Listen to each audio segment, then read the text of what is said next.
Welcome everybody to the lab. I'm your host, Joshua Diaz. It's great to see you. Great to be here. We got a great show for you tonight, and one of my favorite guests of all time and a good friend of mine.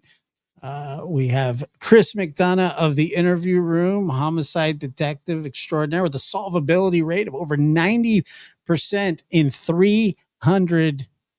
over 300 murder investigations, 500. Only if you're dead. Exactly. And 500 death investigations. So, Oceanside was a city to be reckoned with back in the day. So it was. And then of course, I had that's also with the Cold Case Foundation as well. So it just keeps going. And, a couple cases we're keeping an eye on, but Michael Vaughn missing 5 years now. And they still haven't found him, but they're binding people over for trial. In these cases, the criminal defense attorneys doing their work, trying to get evidence thrown out, which is pretty common in this case. And so hopefully, a judge only doesn't allow a lot of that stuff to be dismissed, but I think that case is long overdue to be prosecuted. So I'm looking forward to it. Some justice for that young man, and hopefully somebody does the right thing. And also, when we talk about the Nancy Guthrie case tonight, somebody can do the right thing.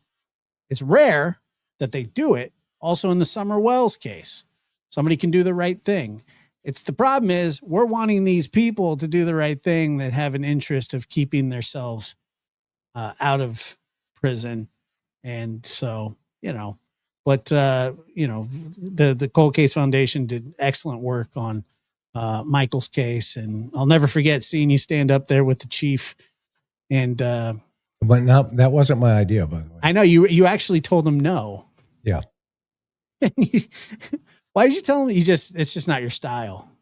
Well, and then, yeah, that's one. But number two, obviously, is, we were behind the scenes and I didn't want to dime off anything. And he's like, no, I mean, Chief Huff he's a great guy. He retired recently and they got a new chief. So that's a problem. Well, Jamie, I'm not saying in that situation, but it's a problem because there's so many of these good seasoned police officers retiring, and it's a whole new generation, and they're losing a lot of really. One thing that was fantastic about Chief Huff was that he did not hesitate to ask for help ever.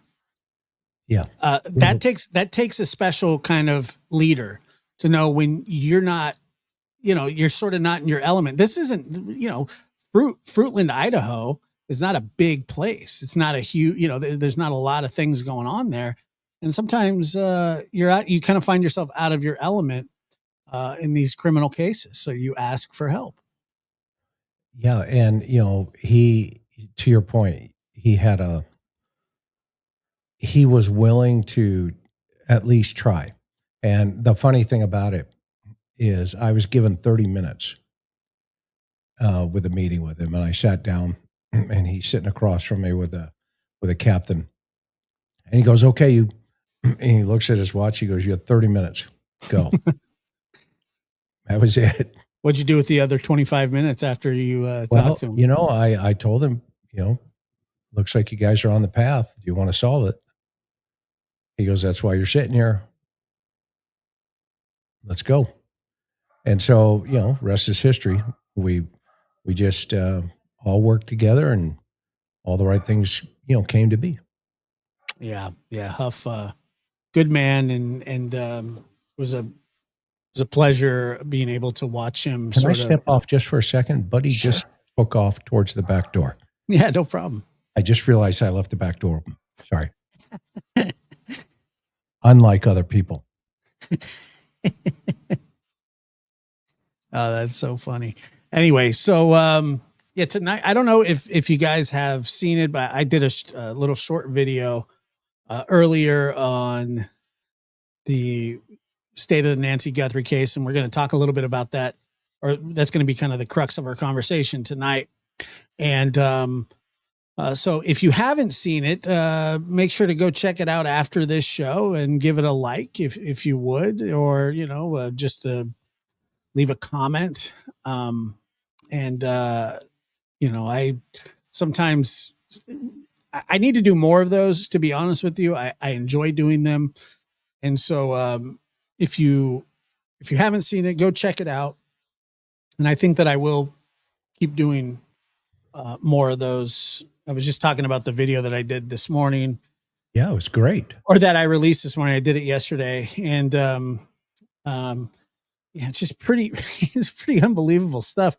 I know that you talked a little bit about some of the stuff that I talked about on the video as well, but it seems to get a bit more concerning and frankly desperate by the day. I mean, I really hope, I listened to Sheriff Nant, not the one with the young kid Wyatt, but the one with it was like the 30-minute interview, and we can listen to some of that tonight as well. But I listened to his interview, and they were asking him, is this a cold case 6 months down the road? And he says, no, it's not a cold case, because they're still going through tips and things like that. And I remember in the Summer Wells case, you and we would always talk about, was it a cold case? Look, we're 5 years on the Summer Wells case. It surely is a cold case. There's no question. They would say it's not. And the only reason they say it's not is because every now and then they get a tip. So, and I'm wondering if that may be what's going on here in the Nancy Guthrie case, is that, it's not a cold case because they still are digging through some stuff. But it sort of seems like they're sitting back and waiting. I mean, I'm not criticizing the department as a whole for the way that they're investigating, although I do have some concerns and criticisms that I think that are fair that we'll talk about, especially with the handling of some scenes before, and we'll get into that here in a little bit. But it seems like they're waiting for something to happen. Well, what do I always say? If you're waiting for the Easter Bunny, you're going to be waiting for a long time. Well, do you feel that way? Or Santa Claus? Well, I think there's a couple things going on. Obviously, Nanos made it very clear in the very beginning that his whole way of investigating is waiting for science and technology to solve the crime. And he said it. He said this case will be solved through science, basically. I mean, I'm paraphrasing. And by the way, hello, everybody, all your lab rats. Great to be here. That was just Buddy running out the back door being a nut job. And he's back in because Karen just got back from the store, so I feel better. That said, he's not on the run. The FBI is not behind him with a van trying to pick him up with a big net. So I think what Nanos's malfunction is right now is he's got a holding pattern mentality. Yeah. And I'll tell you where there's a couple directions I would be going. I mentioned one of them yesterday. Man, I'd be going after cars. I'd be looking at cars. I'd be trying to, tie them into the environment, not only pre-incident, but post-incident and incident time frame. But then the other big one is I would start subpoena all the banks, everybody's bank records. I want to know what money was moving from Nancy. I want to know what money's moving from the RPs. I want to know what money's moving around everywhere. Because if this is about a Bitcoin, well, somebody wants to do something with money. So let's find out.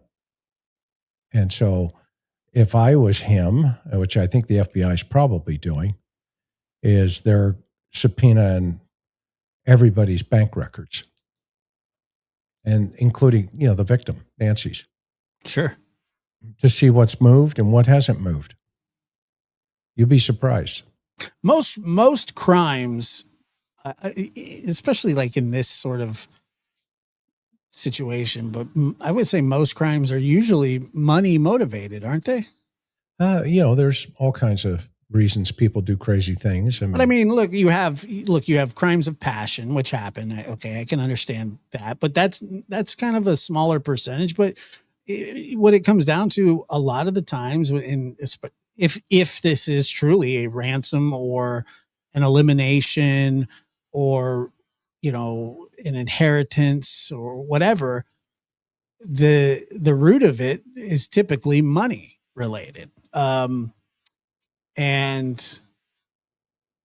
look, like you said, if this is money related, which it has every indication that it is, and who knows, I don't know. I go back and forth on these ransom notes, and we can talk a little bit about those as well, because I find them sort of, I wouldn't say odd, but the hello Savannah, was very direct. And if that is a true ransom note, then Nancy was obviously targeted because of Savannah, because she's the one that has money. If that first ransom note is real. But does that make sense though, Josh, honestly? Does it make sense? Yeah. Okay. So Savannah's rich and famous. Okay, great. How many other rich and famous people are there?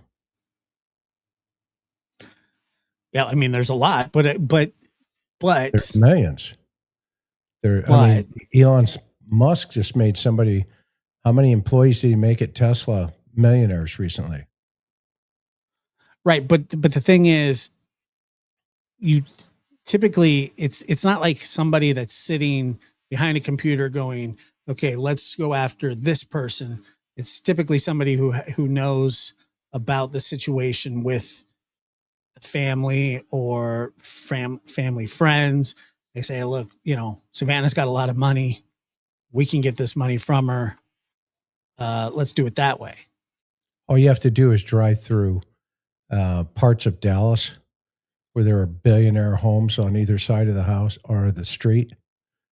And why not take their mothers? Just because, see, that's always one of the things you get this tunnel vision without realizing, rather than trying to figure out how it happened, let's figure out why the guy's on the front porch.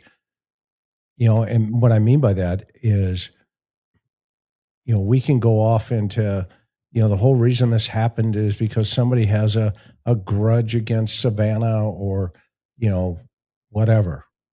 Okay. Well, I don't know that yet. I have no idea why somebody would pull up into that neighborhood and decide, oh, hey, this is Savannah Guthrie mom's house. and let's go take her mom because we got a grudge against her, or I have a fixation on her. Well, why don't you just go take Savannah?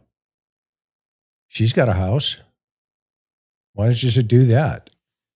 So I think by getting tied down into one principle, that these notes or these everything else, then you're not looking at the totality of the circumstances, and the totality of the circumstances haven't even been shown yet. We don't know, what common sense is telling us. And that's where sitting in that room, in that crime scene, and analyzing as much common sense as you can within that house, and then things start to make sense. But to try to say, well, she had the suspect has a grudge against Savannah, and she must be the reason. Well, okay, well, what if it's the pool guy who hadn't had his pool bill paid? Maybe he had a reason, and Savannah had nothing to do with it. Maybe there's other people that were into loans with family members. Maybe they have a reason. That's why I think one of the next moves will be bank history. Why is it just Savannah? I mean, in the second note, the suspect changes the conversation. Who does he change the conversation to in the second note? The family. Well, Savannah's just one piece of that. So what has the suspect decided now? Okay, she's dead. I've apologized, and I'm telling the whole family that's how I feel. Come on. I had a guy one time. He just kept going around and around and around. We were, and I was playing the game with him. And finally, we got to a place, and I think we were like 4 hours into the conversation. And I said, you know what? I'm getting really tired. Are you tired? He says, oh, I'm exhausted. I said, okay, well, I'll tell you what, we'll pick this up tomorrow. And literally, he just looked at me like, I can leave? And I leaned over to him and I said, absolutely. You've spent 4 hours lying, so I want you to go home, get an 8 hours rest. And when you come back tomorrow, let's pick it right up. What do you think? He goes, well, what if I don't come back? And I said, then I'll get you. And he left. The next day, literally the next day, okay, I get a phone call. Hey, detective, I'm not sure if I want to come in and talk anymore. And I said, hey, that's completely up to you. I'll just have to use all the lies you gave me last night. I don't think you want to go there. Right. He goes, I'll be there in an hour. And he was just the driver. He ends up just being the driver. And so it was kind of like, okay, in a situation like this, you got to go to the RPs again, and you say to them, look, can we talk again? Well, no, we're going to get lawyers. Then great, bring your lawyers. Everybody come on down, or we'll come to you wherever you need it. But you do want to find your mom, right? And that's why I'm waiting for the press conference now. I'm going to wait for the press conference. And until that time, until I hear the RPs and until I hear the family who's in the secondary messaging that I talked about last night, you know what? I haven't heard from anybody other than somebody who was 3,000 miles away. Who says, go ahead, yeah. Was it me? No. Was it me? I don't know. Where were you? Well, that's what I was thinking about today and yesterday, was that I don't necessarily, I wouldn't say that I blame or agree with anybody not talking, but I think at some point, specifically if I were the caregivers, the closest people to her, I would have something to say to the public, just because I think that as the caregiver of Nancy, that you would want to appeal and plead for your mother, specifically you being the ones that are the closest, and that's me saying that's what I would do. And what should the detective be doing? The detective should be on the phone. Annie, how you doing today? Good. Hey, this detective, whatever, Johnson. Yep. Hey, I have a couple more questions. Can we go to lunch? No, I don't want to talk about it anymore. Why not? I don't want to. I don't want to talk. Okay. Well, I need your help. I'm trying to find your mom. Okay. You see where that? I mean, it's just persistence. The truth will set you free, and the truth is a constant. It is a constant. Okay. People who are telling the truth. Look at John Ramsey. Let's use him for an example. Good example. That guy's still out there 30-something years later when everybody said he was the killer, and he's still trying to find the guy where the DNA, but who owns that DNA. Do you honestly think that guy killed his kid? 30 No. years later, he's advocating to find the person that did it? No, I don't think that at all. And I've had people take serious runs at me for it. Well, that's fine. Oh, I don't care. But people that I know and that I like, but I vehemently disagree with them on this. Doesn't make any sense. It doesn't make any sense why, like, it would be in his best interest to just shut up about everything. Let the time run out. Yeah. That doesn't make any sense to me. And then all of a sudden they find DNA underneath her fingernails and in her underwear.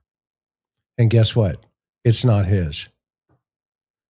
And the world is still throwing him under the bus, but he's still showing up and saying, I want to find that who owns that DNA that killed my daughter. I'm 82 years old. Hey, maybe he didn't do it. I don't know. Let's find out what the other DNA says, because the DNA they had said he didn't do it. And if there's fingernail DNA, then let's go. So, let's have a press conference. I want to see Annie, I want to see Tommaso, and I want to see Cameron and Savannah sitting at a table answering questions for the press and telling the world, we are not virtually looking for our mother. We are physically looking for our mother, sitting here talking to the world. Any questions? Yes. We'll start with you. Hi. Yeah, whatever. Right. And then the journalists will do what they need to do. And guess what? Innocent people are innocent. It's that clear. And it's clear as day. Everybody goes, oh, crap. We've been going off the deep end here. Look what they just did to this poor guy in the In-N-Out burger shooting. Where they were saying that the shooter was somebody else, and social media took off, et cetera, et cetera. Well, that guy came onto the internet today and said, hey, it's not me, man. Right. It's not me, dude. You got the wrong homie here. Okay. Well, guess what? Let's see it. Let's see it. Everybody's got the wrong homie. Fine. Let's make it happen. And that way, the sheriff, every time the sheriff opens his mouth, every time the sheriff opens his mouth, know all the things we know, and we still need to know what you know, because there's something out there that we don't know. Then we can believe him. He did a bit of that the other. He did a bit of that the other night. Did you review any of that interview that he did? It's a joke. Not the one with Wyatt, the one after that. Yeah, he's controlling his own narrative now. Did you see his PIO asking him questions. He's figured out. I guess Nanos is a YouTuber now because they have a YouTube page. Yeah, Pima County Sheriff's Office. Is it new? No, they've had it for a while, but now he's using it to control the narrative because he doesn't like getting asked questions. He can just write the questions out, hand them to his staff, and they can regurgitate them, and then he can, practice for 5 or 10 minutes, and then he can answer the question and put it up on their YouTube page. Yeah. May, and it's monetized too, by the way. Oh, nice. Maybe that's part of the letter. Well, speaking of staff, that concerning report came out that the lead detective, homicide detective in the investigation, who you said was promoted by Sheriff Nanos, in his previous investigation was reprimanded for either contaminating a crime scene, opening up a crime scene too early, and losing a indictment because of it, a homicide indictment. And then we see that exact same scenario play out a couple of times in the Nancy Guthrie investigation. And who knows, what precious evidence was lost. And I always go back to the time that the sheriff said, well, maybe we did open up the crime scene a little bit too early, but hindsight is 2020 or whatever he said, whatever cliche, you're never too young, you're never too old. And where we need to know all the things, haters are going to hate, type situation. And that the report says, and this is from the Wall Street Journal, that they didn't really pay too much attention to that blood on the front porch. Well, if you just think about day one,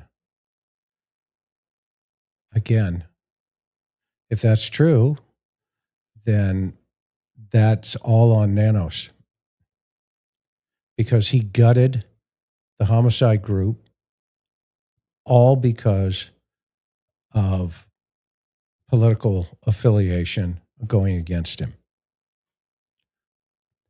And if you think about that mentality,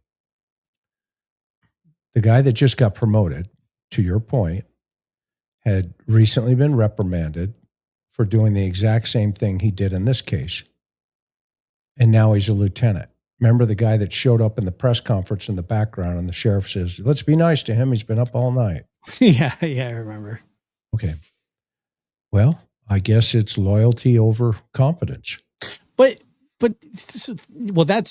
that would be the only thing that I could think of that would get somebody like him promoted. Was he also the one that changed his name? No, that's the other guy. That's his boss. And the boss in between him. It's like Caligula. Like working for Caligula. Well, it's a domino effect. If at the top you have a sheriff whose MO is to beat prisoners with flashlights who are handcuffed. That's what he did. Then the guy below him gets so screwed up that he gets fired, gets his job back, changes his name, by the way, to get his job back, to conceal that he was actually the guy that got fired. Yeah. And then there's the guy underneath him who's about ready to retire, by the way. So you have this line of problems. And, the guy that just got promoted is under that guy. And this is the guy that said, well, okay, we're done. Let's shut the scene down. Nothing to see here. Meanwhile, on the radio, somebody's saying, hey, I think there's blood on the porch. Don't worry about it. That's old. What, like 12 hours? I don't know. Am I missing something? But even if it was, say, old, like, I don't know, you have a better idea. That was not old blood. Well, no, I don't think it was either, but you have a better idea of how how long it takes for blood to dry. And even if it was dry, under certain circumstances, in different situations, in different climates, blood dries quicker than other. In what world is that not important to go, hey, we got an 84-year-old woman missing. She's not here. There's blood on the front porch. It's a little dry. Say it is. I'm not saying it was, but say it is. That shouldn't matter at all. Here's what you do, which I don't know if it was done or not, but I'm not going to say that they missed it personally. That's I don't know. I'm going to have a little faith in the deputies that were on the scene. They're not saying that the report's not saying that they missed it. The report's saying they dismissed it. Well, that's my point. Okay. Here's what you do. You guys, come here. The RP. Yeah. Okay. Hey, be real careful. I want to walk up to the porch. We're going to stand off to the side here. Don't walk onto the sidewalk or anything. Make sure, hang on just for a second. I'm going to walk over here. Okay. Follow me. Come right behind me. Just walk right behind me. You got it? Okay. All right. We're standing here now. Okay. Have you guys seen this? And you listen. Yeah, that's old. No, or you get, yeah, that's what we've been telling you. This is new. This is old. This is old. This is that. This is that. Whatever. Okay, so you do know that it's here. Yeah. All right, great. Let's walk back. Okay, the same way we came in. And you get on the radio. I need a supervisor over here. I've got blood on the porch. This 84-year-old woman's missing. 10-4, we're en route. It's not rocket science. Everybody's making this thing bigger than it is. Okay. The mistake would have been, did you see this blood on the porch? What blood on the porch? Well, when you were looking for your mom, did you open the front door and look out? Or did you just what? What did you do? And if there's blood in the house leading to the threshold of the front door, nobody saw that either? I'm not buying it. I mean, I don't know. Maybe I'm not. Maybe I'm just stupid. But I mean, even if, like, has there ever? Okay, so another part of this report that came out was that, so they for a couple of days they debated whether she had wandered off or she was taken. That's what this report says, that investigators went back and forth between the two, that they thought somehow that an 84-year-old woman somehow, some way possibly wandered off into the Catalina foothills within 8 hours or whatever time, 12 hours. It took them 11 hours maybe to respond. So in the middle of the night, she has this, I don't know, episode, right? Where she just disappears into the night.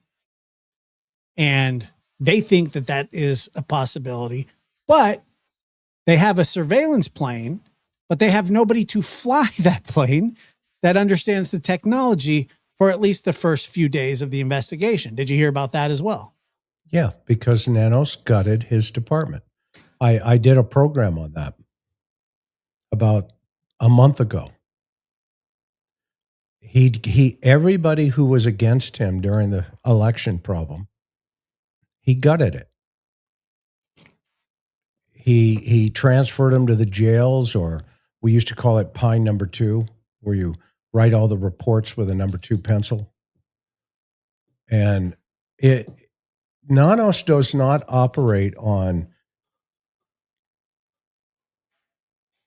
this idea that says, you know what, I may not like that guy, but by golly, he gets good results. Right. Now, see, I had a lot of that in my career because I was the chairman of our police association. And I chose rather than having, butter bars up here, I chose to represent the troops. And all of the guys and the gals loved me. The administration hated me. And I can't tell you how many times I got counseled, and I would walk in with my tape recorder, because in California you have, it's called AB 301. It's the Peace Officer Bill of Rights. And, you'll be sitting at your desk. I'll give you a boring story, but it was pretty good. And this is when John says, he got combat pay for supervising it. Okay. Because see, chiefs come every 5 years and then they leave. They bounce to another department. A chief's life, not a sheriff's life. A sheriff is an elected official, so he's a politician, or she is a politician from the word go. But chiefs, they bounce every 5 years from the department to department. All right. Anyway, I'm in briefing one morning, and we had a lieutenant who was he's a super great guy. He comes in and says, "Hey, I just want to let everybody know, I've got tickets to the prayer breakfast, the annual prayer breakfast out at Camp Pendleton. And if anybody wants to go, just let me know and I'll get you tickets." And, folks were saying, "Oh, I'll go to that. I want to go to that." So I said, "Hey, LT," I said, I'll grab 2 of those tickets." He says, "Okay." Not more than an hour, my lieutenant is standing at my desk. He says, "Hey, you got a minute?" I said, "Yeah, what's up?" He goes, "Well, just come into my office." I said, "Sure." So I grabbed my tape recorder. Never leave home without it. I still have it. And I talking about antiquated. press record and I put it in my pocket and I walk in. I said, "What's up, LT?" He said, "Hey, did you ask for time off to go to that prayer breakfast?" That's how he started the whole conversation. And so, me being a smart aleck, I said, "Are you questioning my religious liberty?" "No, get out of my office." "Oh, that's what I thought. Thank you very much." But you see, those kind of little nitpicking things, right? If you're not Irish, and if you're not used to having people say or do things, then it can grind on you. But for me, again, remember, I came from 2 Marines. I'm a fighter, man. I remember you told a story one time about how your dad would make you move a pile of rocks every Saturday. It was bricks. It was 10 bricks. Bricks. Yep. For probably half of my childhood. But what he taught me was, and this is why I'm the way that I am, he taught me minutia, details count. And my dad he fought in World War II. In Korea, he was one of 15 guys that survived in the Chosin Reservoir in Fox Company. And Vietnam, he was one of the senior enlisted guys. He was a master gunnery sergeant in Vietnam in Quezon. And he was on in 1st Radio Battalion. So he was one of those guys. Anyway, long story short, both of my parents, my mother was a Marine. And so my mother taught all of us kids. There were 4 of us. I lost a little brother. His name was Patrick. But my older brother, my sister, myself, Patrick was in between me. How old were you when he passed away? I was 3. Yeah. So That's I terrible. never knew. Yeah. But that said, long story short, my mom, who was also in the Marine Corps during the Korea War, she was a sergeant in the Marine Corps. And that's, my parents met when my dad got back from the Chosin and in the Pentagon. And so my mother was always the type of woman who said, she used to call me Topher, because my name was Christopher. And I couldn't pronounce my whole name. So she just said, we'll just call you Topher. Yeah. But think about this. Okay. When I give you one idea, and those of you in Boston are going to know what I'm talking about. So when my dad was in Vietnam in 1965 and 66, so I was in second grade, and we were living in Dorchester. My grandmother lived on 51 Florida Street in Dot. My dad's mom lived in Southie at 1410 Columbia Road, across from Carson Beach in South Boston. My mother, every morning with my brother, who is older than my sister. My brother's 7 years. My sister's 6 years older than me. My sister was responsible to get me to the train station. And I'd get the red line by myself, get off at Ashmont Station, and I'd walk down the street to St. Mark's School, which is the school that I went to in Dorchester. Now, I was 7? Do the math. Okay. That's why I'm cantankerous sometimes. Because I don't put up with any crap. I've heard you be accused of that before, once or twice, and that's okay. Right? Maybe Yahoo wrote it in one of their articles too. But I don't know. I don't actually find you cantankerous, but Chris, what I just cantankerous. I got to get one of those stickers, man. That's going on I'm going to hook you up, bud. That's going on the refrigerator. So, okay. So here is what this is the official Pima County. 6 months since Nancy. This is the official Pima County Sheriff's Department YouTube page. Now, don't everybody go out and sub up at one time. But we'll throw the link in there. We'll throw the link in the chat, and he gives a little update. Have you watched this? Oh yeah, he's controlling the whole narrative now. I haven't seen it. It's like tennis. I haven't seen it. Yeah. Because he got whipped by Wyatt. So he's got his own YouTube.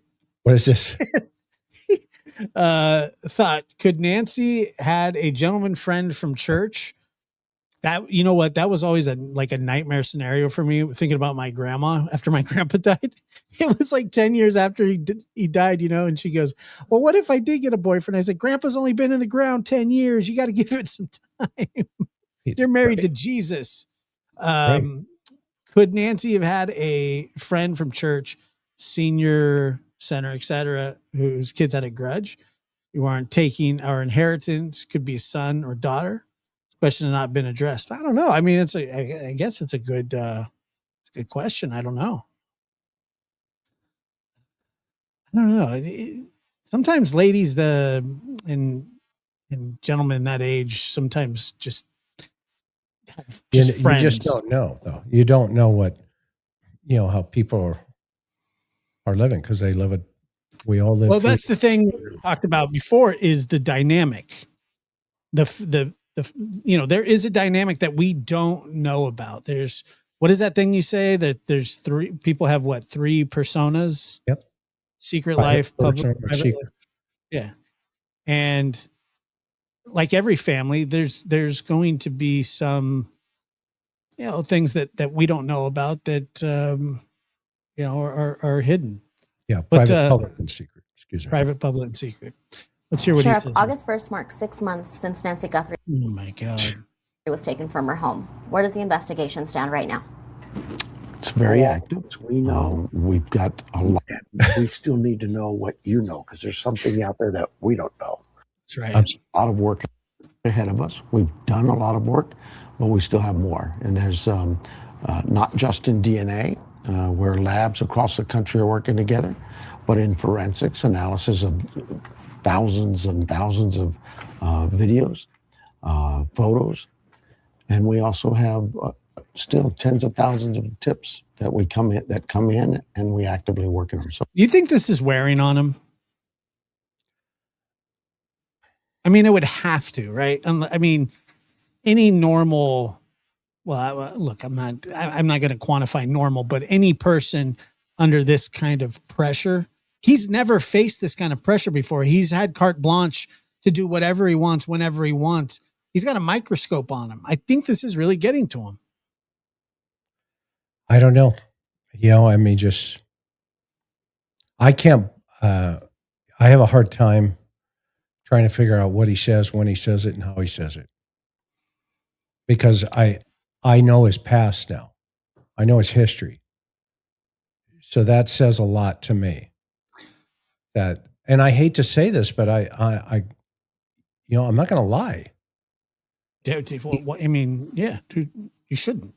This guy has pounded this case into the dirt.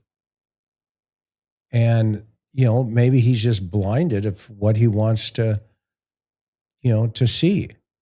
The reality is right in front of him. I mean, first of all, he's got 8 stars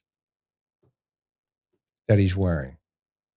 That's a lot of power in his head. He can take somebody's liberty and put them in prison forever. And once they get into his jail, maybe, he's got 60-something people that have died under his command in his jails. What? Wait, what? We did a show on how many people have died in the Pima County jail system. Over 61. That was a while back, wasn't it? It was just a couple of weeks ago. And Karen's working on something else. Everything this guy touches, and anybody that defends this guy as a law enforcement officer. Somebody said somebody died there today. Yeah, it wouldn't surprise me. And anybody that defends this guy, and they were a LE, okay, or comes out and says, oh, McDonough, he's being too hard on the sheriff, or he's gone off sideways and all this other stuff. No. You want to work with that guy? If you're true blue, I know, I'll guarantee you, all the cops in the chat know exactly what I'm talking about. All the street pokes, all the folks that are out there at 3 o'clock in the morning, FIing people, shaking them down, finding guns and knives. And this guy's home, drinking at the country club, driving his Corvette. And then you come back to work the next morning and he says, so what did you do last night? I'm reading your reports. You did something wrong. Okay, you're hammered. Oh, you didn't vote for me? Yeah, guess what? You're no longer in homicide. You're going to write reports. Meanwhile, the AG has on her desk a recommendation from the county supervisors to fire this guy, indict him. That's what the decision is right now for the Attorney General in the state of Arizona. Think about that, everybody in the chat. Think about that. This guy, the sheriff of Pima County, who's in charge of the Nancy Guthrie investigation, has his package sitting on the Attorney General's desk to make a decision of whether or not they charge him for perjury at the recommendation of the Board of Supervisors there in Pima County.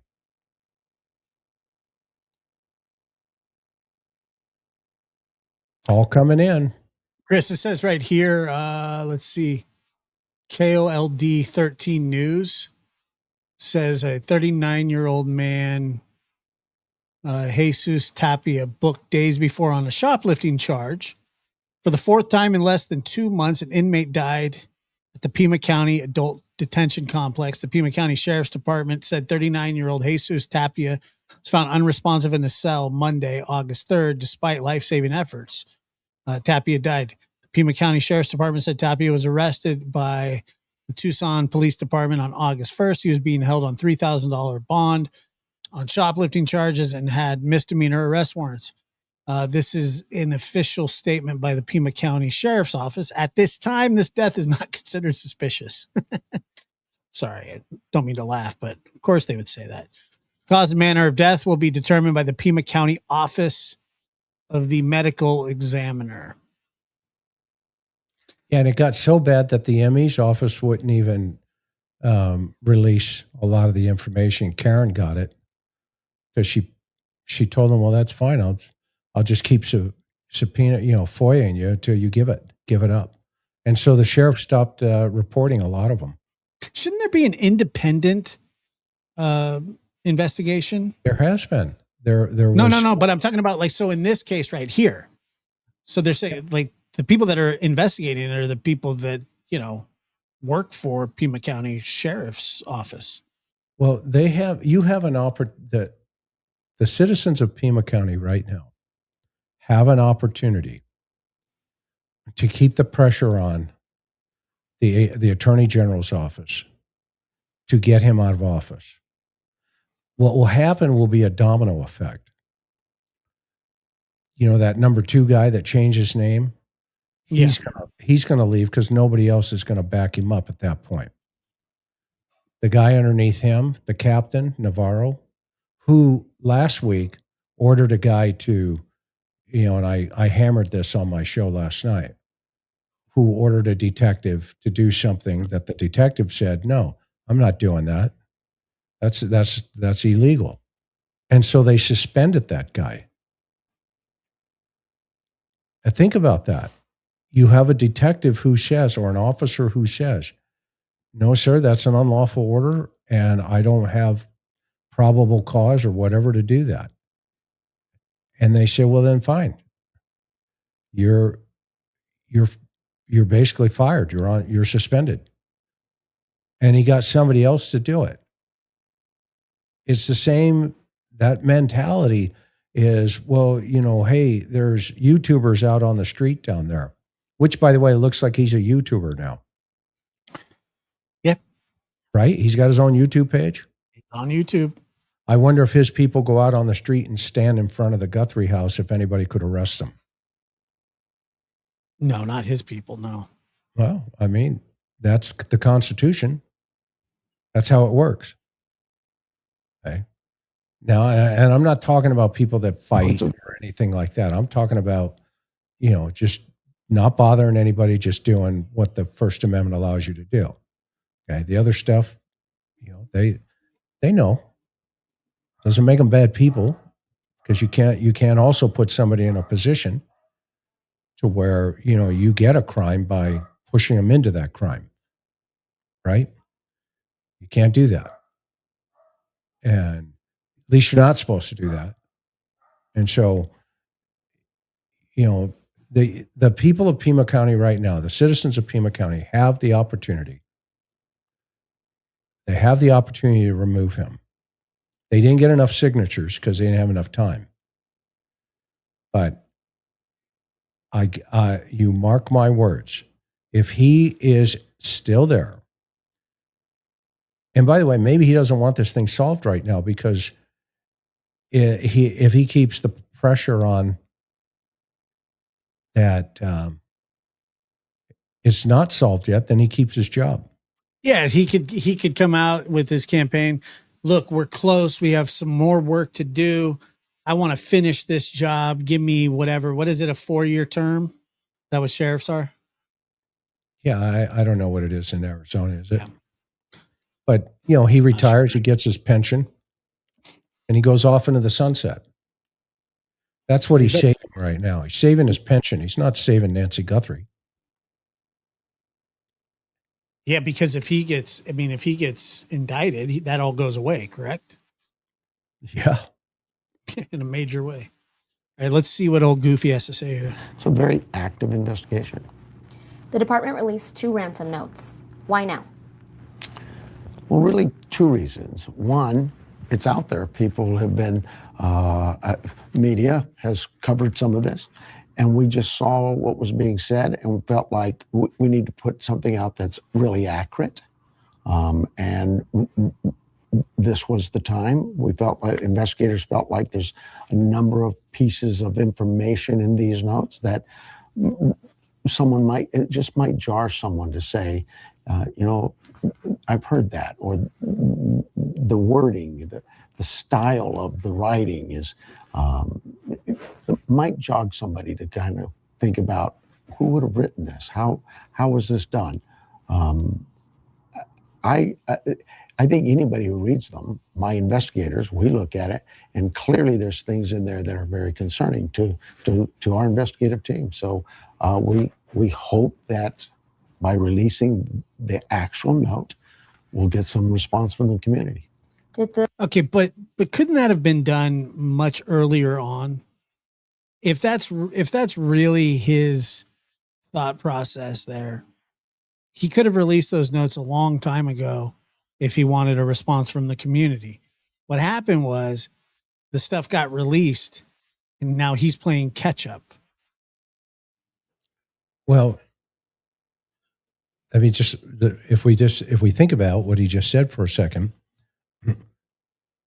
the follow-up question should have been and could have been, well, Sheriff, you said that your investigators were concerned about some things. What exactly are they concerned about in the letters? But you see, this is how he operates. He just says, yeah, there was an earthquake. It was like a 7.2. It's headed towards Tokyo. And we think that's concerning. And he hangs it. And nobody has the chutzpah to come and say, why? Why do you think that's concerning? Well, there's going to be a gigantic tsunami. And it's going to come into Japan and it's going to take out 300,000 people. You see, that's the responsibility of the sheriff to say that. And here, what did he say? Well, our investigators have this note and there's things in there that they felt there was, we're concerned with. Okay, well, you don't tell that to the public and then say, well, but we're not going to tell you what those concerns are. Because the public's going, like me right now, what are you worried about? What were you concerned with? The writing style? And remember, tie this back into, Sheriff, should we be concerned? And he goes, well, I can't say that you shouldn't be. Remember that early on? Yes, I remember very clearly. Where he left that hanging. Now, just think about all the 84-year-old women in Catalina Hills outside of Nancy Guthrie who are going, did the sheriff just say I should lock my doors at night? Yeah, but even that's a major concern too, though, is that, in the video that I did, is that who, first of all, who are these people and are they capable of doing this again? I mean, honestly, do you think the homicide detective, the case agent, walked up to the sheriff and said, hey, Sheriff, let's go ahead and put these notes out into the public because I'm concerned about some things in here? That's a good idea. Now, play that back real fast, if you don't mind. The Guthrie family? One of videos, photos, and we also have still. Are you asking me, do I think that happened? Yeah, no, I wanted to hear his answer on the note account. Yeah. I was going to say, no, hypothetically, the detective tens comes of thousands of tips. Got it. That come in, and we actively work on them. So it's a very active investigation. The department released 2 ransom notes. Why now? Well, really 2 reasons. One, it's out there. People have been, media has covered some of this, and we just saw what was being said and felt like we need to put something out that's really accurate. And this was the time. We felt like investigators felt like there's a number of pieces of information in these notes that it just might jar someone to say, I've heard that, or the wording, the style of the writing is might jog somebody to kind of think about who would have written this, how was this done. I think anybody who reads them, my investigators, we look at it, and clearly there's things in there that are very concerning to our investigative team. So Okay, right there. Stop. You see how he leaves it hanging? Let me give him the benefit of the doubt because I know what the answer is. Go ahead. Play it through. That by releasing the actual note, we'll get some response from the community. Did the Guthrie family know you'd be releasing this? Absolutely. Absolutely. 6 months in, what's your relationship with? Yeah, Okay, but stop. You see, he didn't tell the public in any way, shape, or form. So I don't believe him.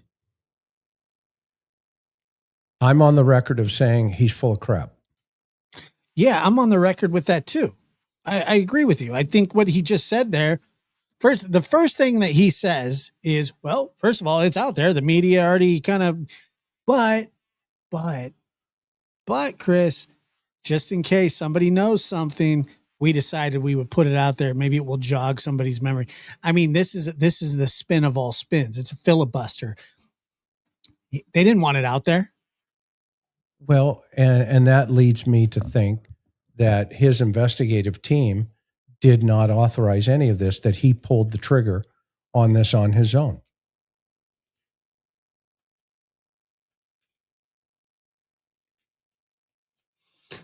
I mean, there's not a homicide guy on the earth, I hope not anyway, that walks out and says, hey, Sheriff, yeah, the media's got these notes out there, or at least it's starting, people are talking, wada, wada, yada, yada. And, we feel that we should release these notes because, we think somebody will recognize the wording and the styling and all this other stuff. Oh, you mean a typewritten note from TMZ and the KVO, whatever, the two news stations website portal? Not written notes? Just typed in language, cut and paste, maybe? Oh, okay. Yeah. And then, Chief, Sheriff, we feel that for the investigative integrity, we're concerned about some of the information in these notes. So we need to just tell the people in the public we're concerned about it. Okay, should I tell them what you're concerned about? No. Are you kidding me? We don't want to panic anybody. Are you out of your mind? You see how that doesn't make sense? You see, I would lean forward if this is one of my suspects. I would lean forward and I said, Sheriff, you got a minute? After what he just said. And he'd probably go, oh, yeah, know all the things we know, and we still need to know what you know, because there's something out there that we don't know. I would lean in. I would lean across the table. Yeah. And I'd say, just out of curiosity, can you look at my forehead just for a second? Right. You're going to have the haters, right? That's true. Look, I said, do you see any neon signs flashing that says I'm stupid? No, it just says hater. You know what? Haters are going to hate, bro. The FBI. Yeah.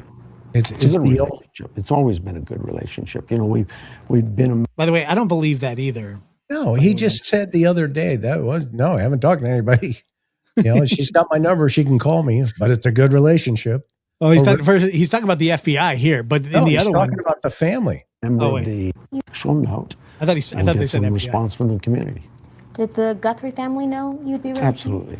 Absolutely. 6 months in, what's your relationship with the FBI? Oh no, this is the FBI. Right. My bad. But he says the same exact thing about the family. It's always been a good relationship. We've been a member of the. Even when they were now listen about indicting my. Listen how he always answers. Indicting my department for a RICO case. It's always been a great relationship. Listen how he always answers this question.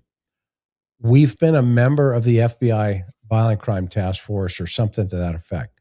Okay. In his mind, that means he's got a good relationship with the FBI. No. Do you know why he has a member at that Violent Crime Task Force? Because federal dollars pay the salary of that employee. That makes sense. Okay. And he gets to take that off of his bottom line.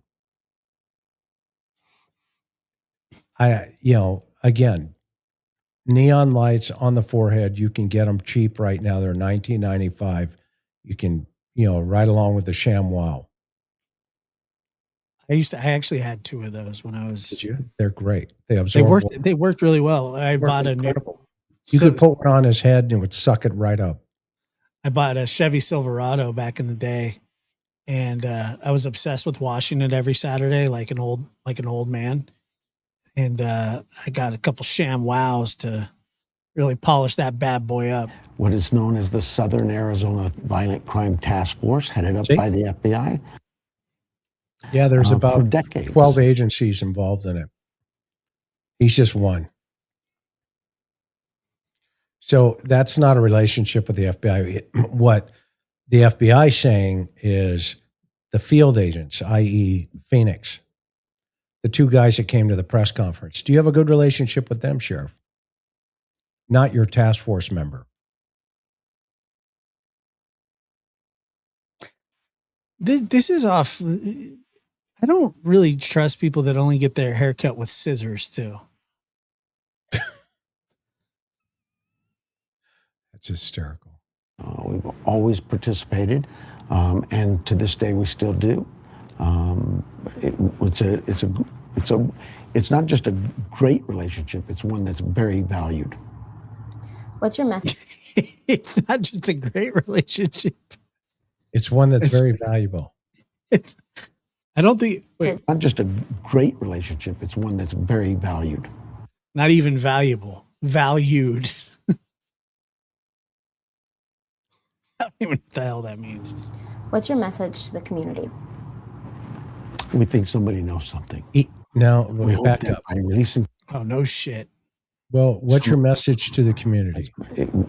It's email the AG. It's not just a great relationship. Tonight. It's one that's very valued. What's your message? Stop it when you get to that. Oh. Email the AG tonight. That's the message. That's to a the clip. community. That's a clip. Okay, let's do it again. Go back. Very valued. And to this day we still do. It's not just a great relationship. It's one that's very valued. What's your message to the community? We think somebody knows something. We hope that by releasing some of this information. Why is that a message to the public? Look at those crazy eyes right there. Somebody get a screenshot of that. That goes on Twitter. That's going to be a thumbnail. Hang on. Don't move. I'm going to screenshot this thing for a thumbnail.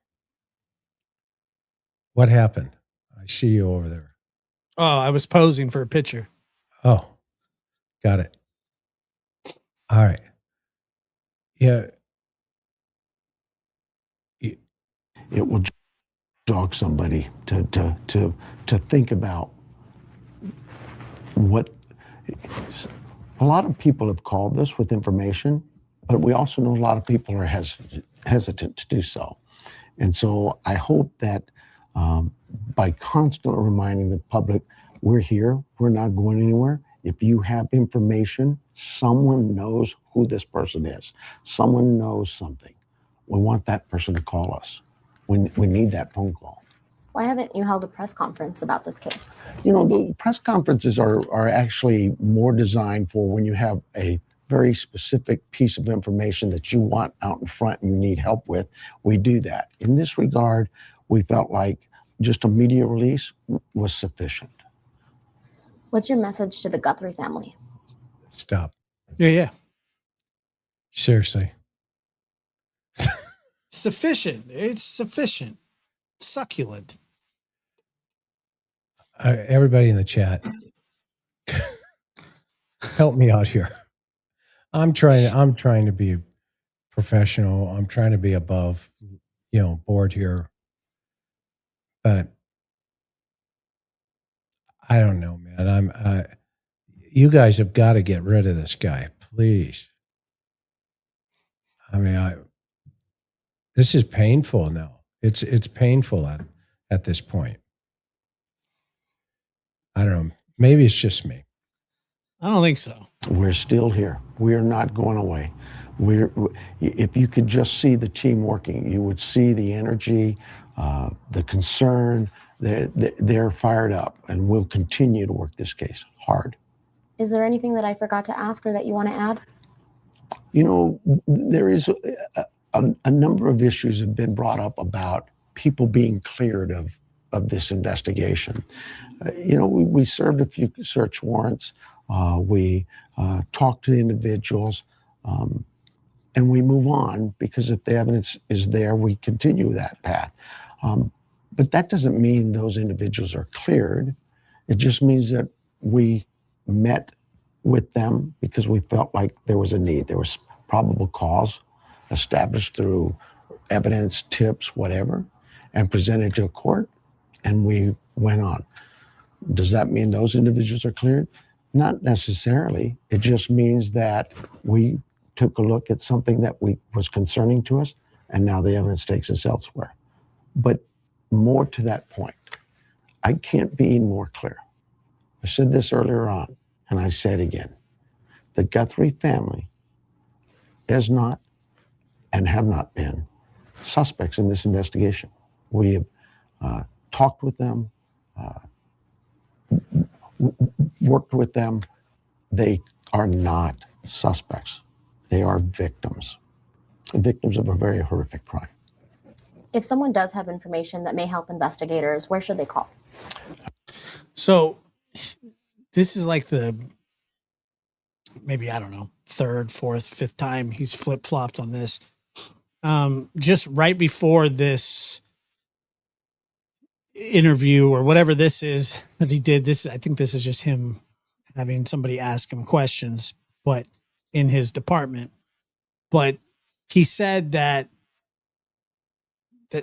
nobody's a suspect because they don't have any suspects. Well, he said something very interesting there. The big takeaway there was they never have been. Well, that's not, well, okay. And if that's the case, that's the verbiage. Yeah, that's what he says. But early reports, and I'm just going to say who it was, Ashley Banfield said that she had a very credible source, an excellent source within the department, told her that wasn't true. Well, okay, but just take that off the plate, right? Just take anybody off the plate. Let's just go through investigative process. They never have been. Then why'd you take their car? Yeah, I was going to say that same thing. Why did they take the car? Why did you search the house? And not just a couple days. Well, wait a minute. They're the victims. Correct. Why did you impound their car? If you think the other guy, because he's referring to Luke in there. Yeah, Luke Daly. That we had, things that were concerning to us. Okay, why'd you impound his car, his Range Rover? Are we to say that he can say, well, we had information about that other guy, so we impounded his car, which basically he's not saying, but they did it. But the other people that are victims in this, well, we impounded their car too, but there's nothing to see here. Move along. I've never worked or seen an investigation where you impound the reporting party's car unless you think there's something there. And if that's the way he does his business, well, they have a lawsuit. And it's a big one. It's bigger than the one that was filed today for $162 million. Because this is one of the biggest cases in the United States right now. Everybody's watching it. Everybody's listening. Everybody saw it. So just take the names off the plate. Let's just talk about the car, a Honda CR-V. I don't care who owns it. My question is, why'd you impound it? Seriously. He can't answer that question. Well, I think he can. I don't think And he answer it. will. No, Why he not? won't. That if there's nothing to see here and everybody's to move on, why can't he answer it? Wouldn't you want to do that? Yes. I think I know what's going to happen. The family's going to have a press conference and answer it. I think Annie and Tommaso are going to have a press conference and they're going to say, well, you guys know my car was impounded early on in this investigation and the sheriff has cleared us. Yes, yeah. Media. Yeah. What happened there? Well, the sheriff told us it was A, B, C, and D, yada, yada, yada, et cetera, et cetera, et cetera. But it's all good now. We got it back after 40-something days because they reassembled it, because they tore it apart. The government tore my car apart and reassembled it. Nothing to see here. Move along. But hey, 2 days ago, you said everybody was still on the plate. Nobody's been eliminated. Yeah, I know, but today I've changed my mind because I got a phone call from Senator Kelly, who got a phone call from other people. It was, kind of like the old telephone phone game. Do the investigators know this? Who? The homicide guys. Do they know that, Sheriff? Wow, we're not talking about them. They're excited and they're full of energy. This case is moving. Like a cheerleader. Full of energy. Everything is moving forward, by golly. And now I can control the narrative even further because I've got my YouTube channel and I'm not going to profit off of this for entertainment in any way, shape, or form. Full of energy. What a stupid thing to say. Either tip line, 1-800-CALL-FBI. That's what my football coach used to say after we would get beat like 47-3. He would go, all right, guy, the boys were full of energy tonight and they tried their best. We're like sitting there going, no, he didn't. We sucked. Or 520-351-4900 is the Sheriff's Department tip line. You can even call 911. One time we lost a football game 63-7. What were you guys crawling?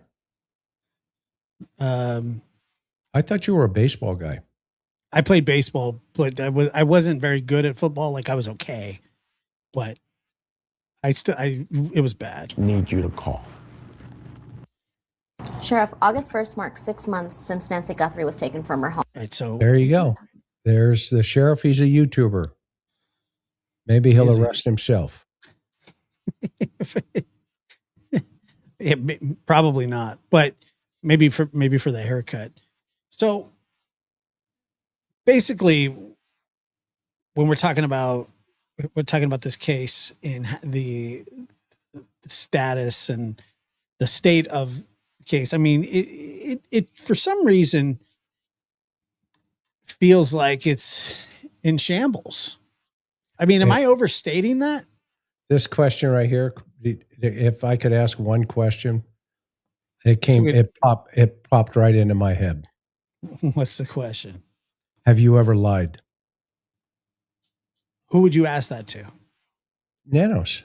If I was the attorney, I would start it off with, Sheriff Nanos, I just have one question right now. We'll start here.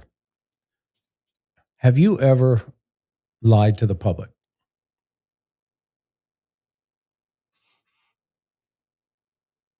That would be my question. I would ask him what his relationship with the Maglite flashlight is. No, you get that later. Because when he says no, or if he says, well, yeah, there's times in investigations where you have to lie, that's when you follow it up with, at what time?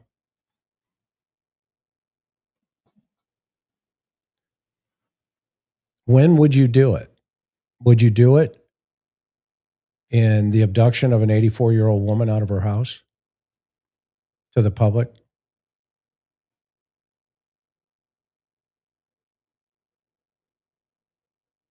I don't think that'd be a good time.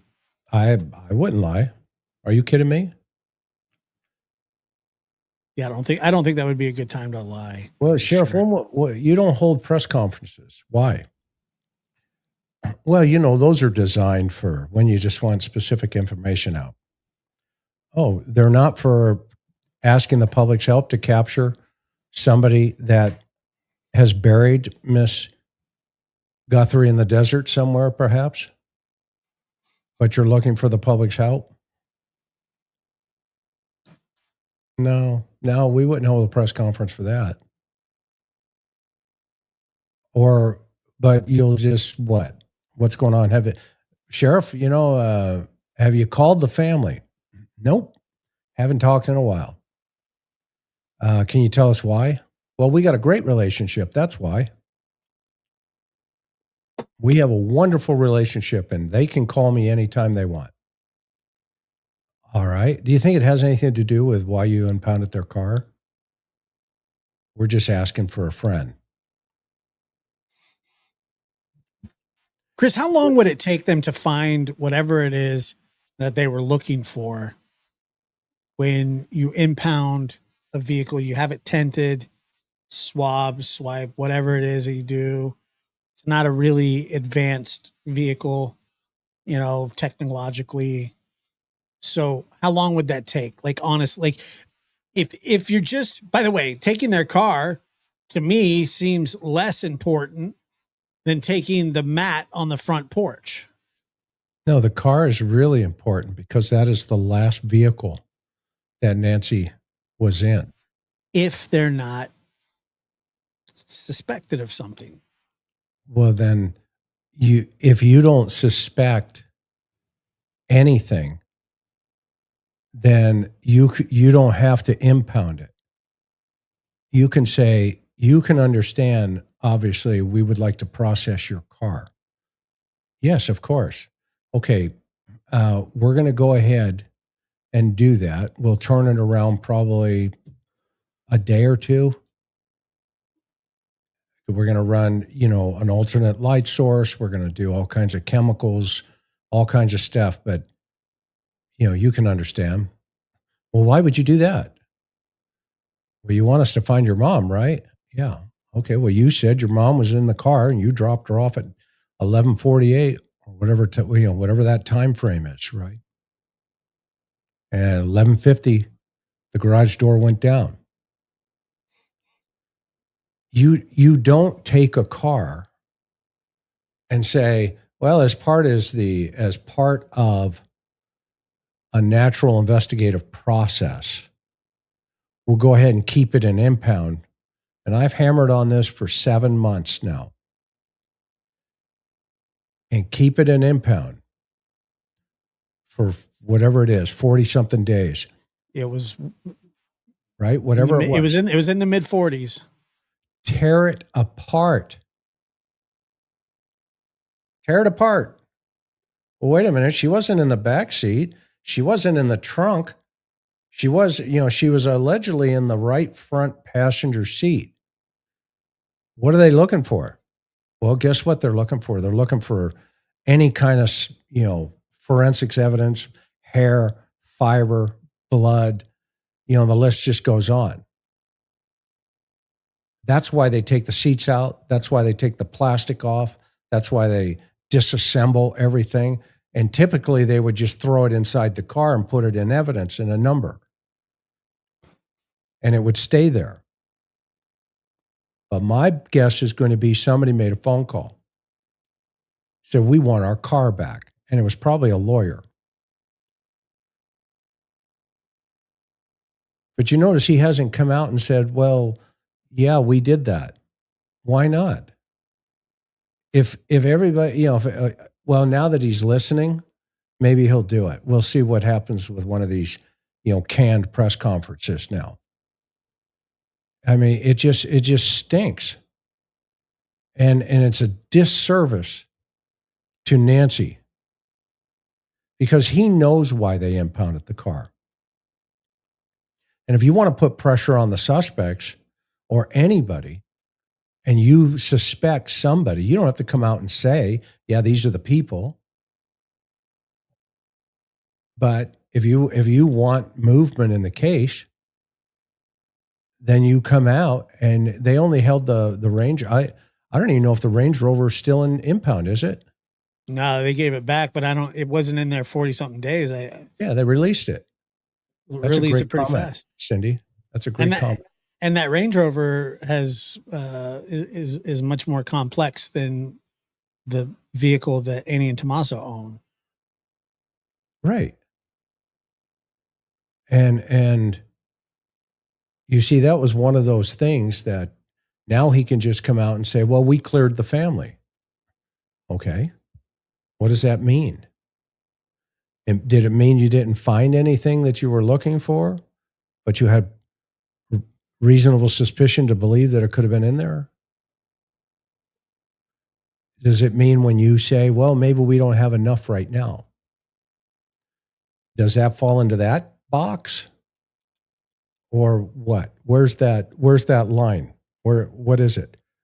Well, we want to make sure that everybody understands everybody's cleared 100%. And he was asked that question by CBS News. And then he said, well, I'm not going to say that. People come and go. Remember he did that about a week ago? They it's like hopscotch. Well, you could jump over here, throw your rock, and you jump over here, throw it again, and you jump over here. That's not how you run an investigation. You don't play games. These are games. These are mental games. And it's not aimed at the suspect. It's aimed at incompetency. Do you want to see how a press conference is held? Look at that guy in the In-N-Out Burger shooting that just took place. That chief. And contrast it to this guy. I mean, that guy, he's got a bigger case than this case. You got 11 people shot, 3 of them dead. Let's see, do the math. Oh, that's a bigger deal. And guess how that guy handled it? Boom, right at the podium. Here's what I can say. Here's what I can't say. Here's what happened. Here's what we're doing. We'll call you back and we'll see you on the next one. Have a good night. Boom. Next day. Okay, here's what we've done. Here's where we're going. FBI's coming in. Their evidence response team. We need help. Blah, blah, blah, blah. Boom. See you on the next one. That's how you handle a high-profile murder case. That's how you do it. That guy's awesome. And you notice I'm praising him 100%. I thought you hated all law enforcement. No. Come on. Right here, let's see. Aaron says, if I saw blood in my missing mother's house, I would demand action. Speaks volumes. I'd be very unsettled and not in a good place. So, I mean, I completely get that. So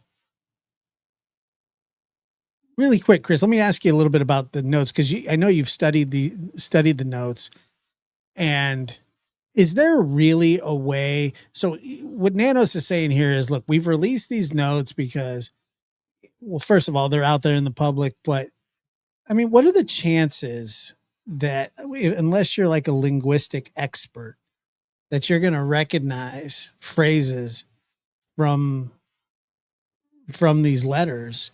If you're just, I wouldn't be able to tell if my sister wrote the letter. It's not like we're not pen pals. Well, linguistic experts are, very skilled at what they do. Yeah, but it would have to be somebody that knew them, that was a linguistic expert, not just, that's my second cousin from, I don't know, Tulsa. Right. I recognize the use of the, whatever. Right. Now, and that's a great point because, computers have changed the game. It's no longer about loops and whirls and all this other stuff, right? The T was, lines up this way and it lines up that way. It's a total different game. So now what they're doing is they're looking at the behavioral aspect of it, like I did with, the notes where I broke it down into, what words are common, what words are being used most consistently. And, you start seeing the personality. There's three things that make up behavior: thoughts, feelings, and emotions. So you're looking for the emotion, you're looking for the feeling of that emotion, and you're looking for the thoughts behind that emotion. That's what writing is about. That's what speaking is about. I mean, you can listen to me and some people go, wow, that guy, he's intense or whatever. No, I'm just passionate. I'm Irish. I'm passionate. Okay. But that's what my drive is. That's my drive. All right. And what have I been saying from day one? She's not at the house. Stay at the house, but she's not in there. So where should the detectives be? They should be in the field. And here we are 7 months later, him saying somebody out there knows something about something. Well, duh. Well, that's what I'm saying is that his reason for releasing those notes is disingenuous at best. At best, it's disingenuous. And at worst, it's just a flat out lie, because the reason he did it was because it had already been done. So he's like, well, whatever. We might as well put it out there now. And by the way, he was saying we're doing it because we want to put out there something that's accurate. That's what he said, accurate. But it was already accurate what they put out. We already knew what the notes said. We didn't see the official one, but it was accurate enough. Well, let's remember they didn't even have the notes. Who gave the sheriff's department the notes? The TV stations. They could have put it out anytime they wanted. But they were told by the sheriffs, they were told by the FBI, hold on to it, please, so we can work this angle. And who ended up releasing the note? The sheriff's Brianna, department. or what's her name? I mean, yeah. Brittany. Well, I don't know. Did she release the official Junkies, note? Crime Junkies. Yeah, she read the whole thing. She read it, right. But I got you. And now all of a sudden, somebody said, hey, somebody took one of the wagons off the wheel. Okay, well, let's put it back on. And, well, it's the same thing that happened with the porch guy video. Well, and who released that? The FBI. On a tweet. without telling the sheriff. It's like tit for tat. This one here goes at Kash Patel.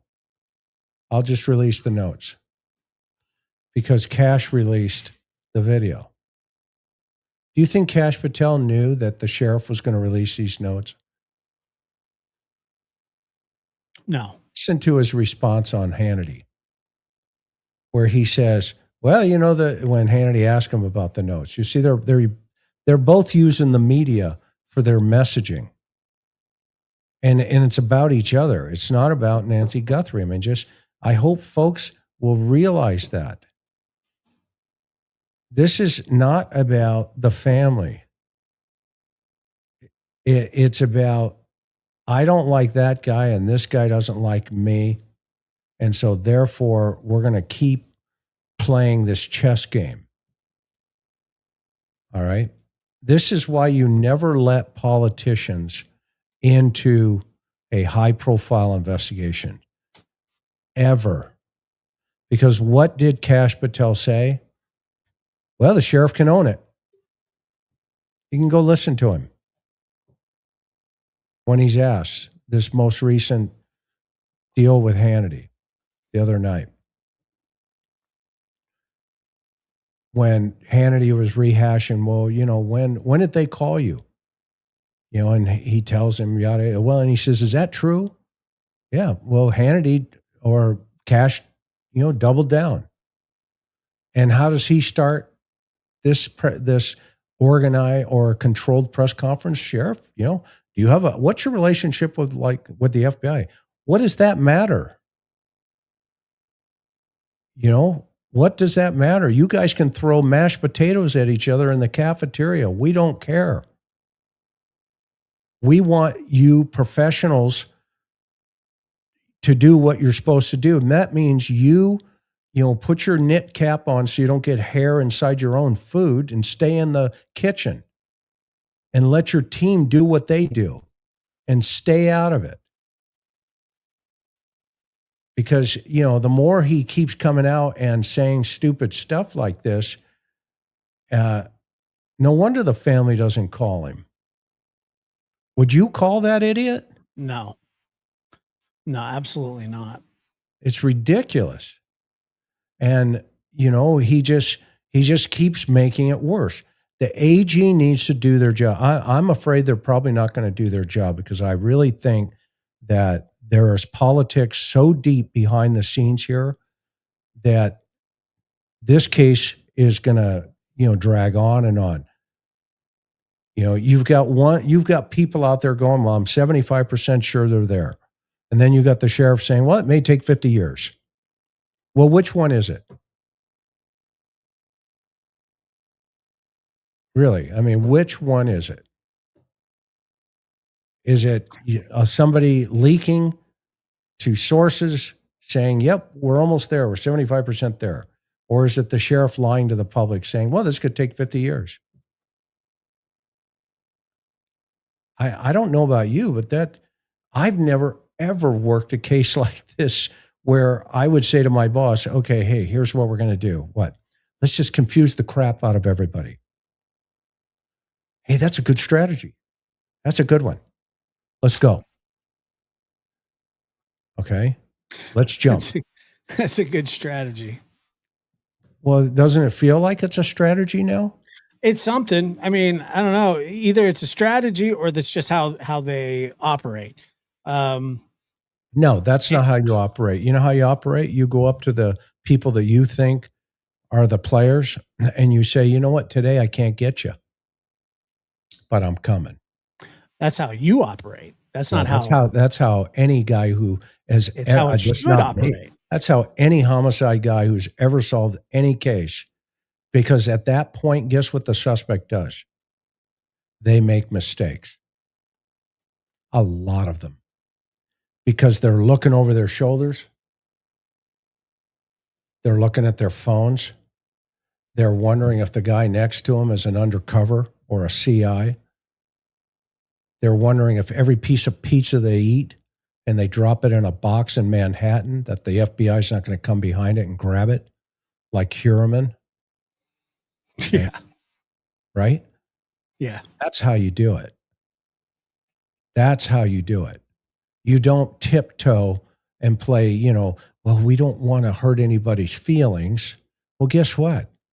They buried a 84-year-old woman somewhere. Let's find the woman, shall we? Let's find the car, because, again, it's easier to fix or find a car than it is to find a body. You find the car, you will find the body. Maybe they've already found the car and they tore it apart. But they didn't get what they needed. We don't know that. Yeah, maybe you're right. Maybe they did find the car that they were looking for. We don't know. I don't know. I can tell you I've tore a lot of cars apart, but they belong to suspects. So you've never just taken a car for precautionary reasons?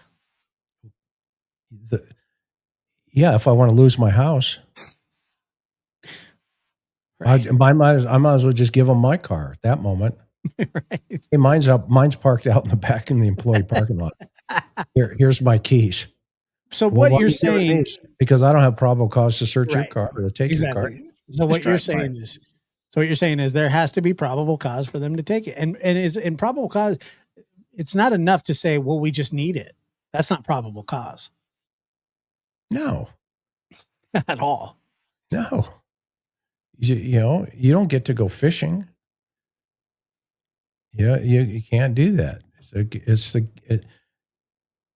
If maybe I'm old school. I mean, I don't know. Maybe the Constitution. I don't know. Well, but not really though, because it hasn't. First of all, it hasn't been that long since you've worked investigations, and I'm working 4 murders right now. yeah, I know, that's what I'm saying. Like, I had a meeting Tuesday with I'm not going to say who, with an agency, and I said, "You're going to have to get a warrant." And he goes, "Yeah, I know. We're working on it." There you go. It's, we still do this. We do this all the time with the Cold Case Foundation. Hello, call coming in. I was 4 months with Michael Vaughn. That's just one of those problems. Yeah, right. And by the way, did you know that everybody walked away and left that agency after 1.5 years? I remember. Well, you remember. That's why they called us. I was the one that got the meeting. Right. Because I just had I don't know. And when we got in there, you know what the FBI said? You ran away. Yeah, and you know what they said about us? No. Don't deal with them. They're going to write books. How many books you guys written about Michael Vaughn? And I don't intend to. Of course not. I don't even like reading books. But the point being,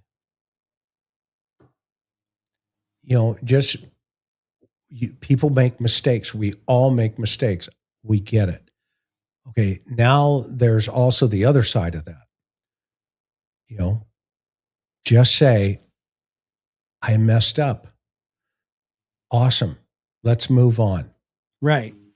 Okay. You own it. You accept it. You own it. You take self-responsibility. You admit it. And you move. And you keep moving. As my mom used to say, don't live in the rearview mirror. There's nothing there. You've already passed it. And her other famous saying, when, growing up, when the dragon breathes fire, pull out a sword and cut his head off. But only do it to save yourself and those around you. That's from a Marine. Let me read a couple of these here, Chris. Nana's a YouTuber. You better not go to Nancy's. See the Pima County Sheriff's Office press release from today. Death August 3rd in the jail. It's on their website. Free Bob G. Is Bob in prison? I didn't know. Shout out Bob. We only saw one video. Where are the other ones he's talking about? What's that? What are you talking about? Oh, the like porch guy video. Do you think there is more video, Chris? Yes. Do you have that on good authority, or are you just kind of speculating, or are you allowed to say? It's going to be out there. They have it. Interesting. And I know for a fact that when Nano said things like that the homicide people have no idea any of that was coming.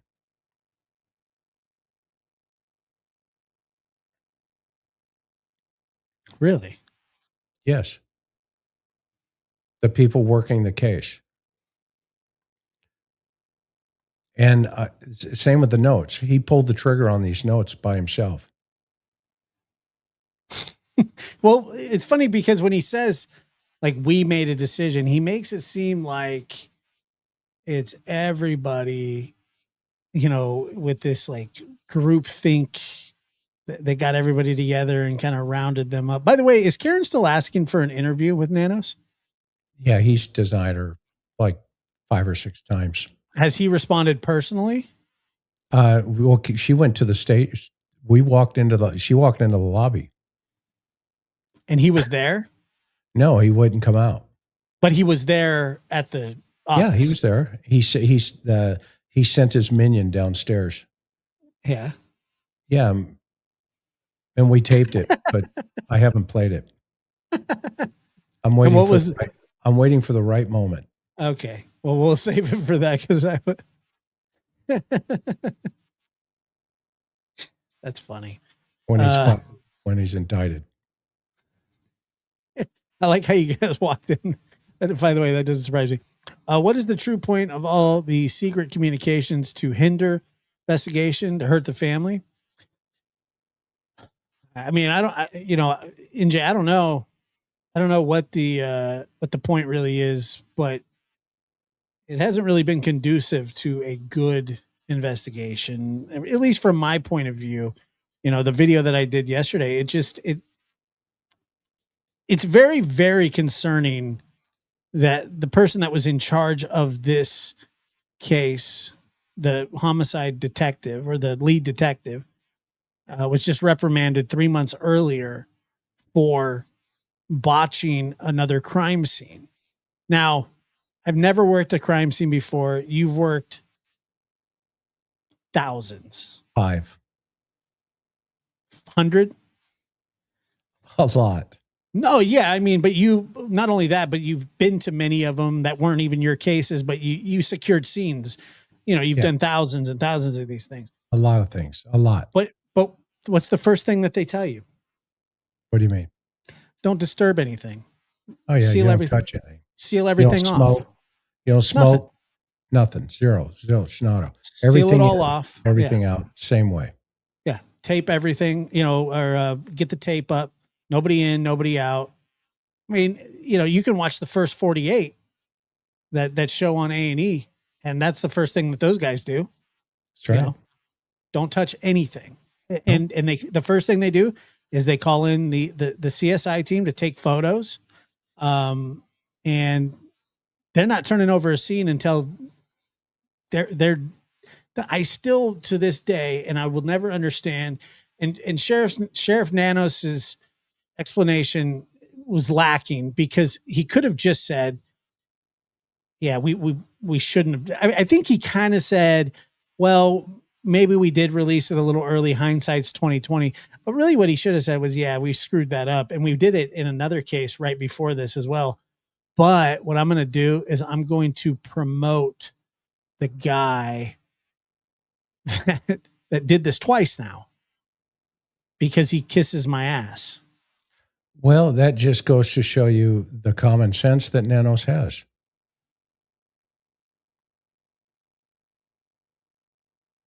Yeah. First, he disassembles the homicide team because they didn't vote for him. He put his opponent, who lost by, I think, 400 and something votes, whatever the number was. It was a very low number.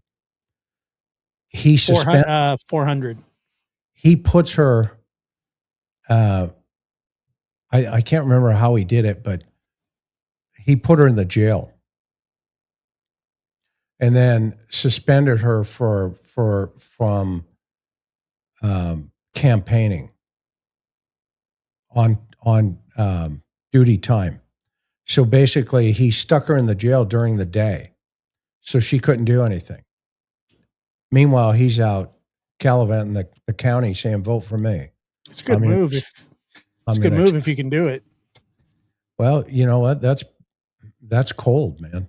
Oh, it's crooked, but that's cold. Seemed to work. It did work. She lost the election. Not by much either, by the way. And now everybody that supported her, they were all suspended from their jobs. And that's when he came in and disassembled the entire homicide team. Took all the experienced people, said, "You're out, you're out, you're out, you're out." And then he brought in all his minions. And lo and behold, Nancy Guthrie disappears. And you got people standing around going, "Is that blood?" No, it's Jell-O.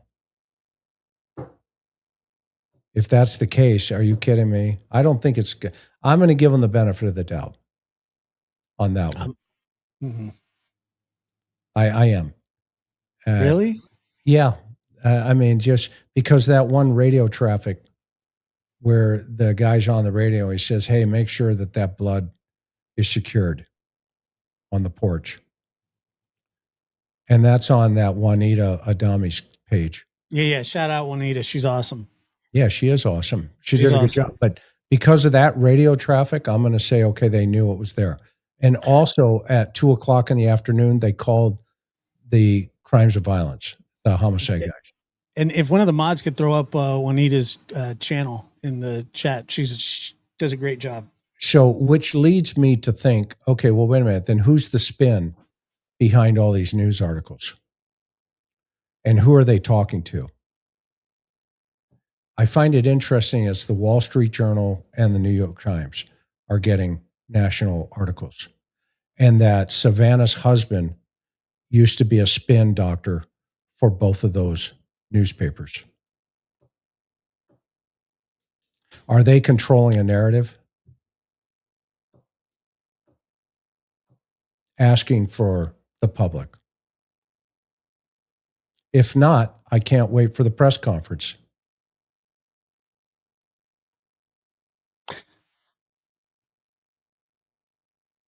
You don't, I mean, you must be being facetious. No, it's not my first rodeo, to quote the sheriff. You think that they're going to actually hold a press conference? No. That's what I'm saying. Facetious. Yeah. Oh, but, okay.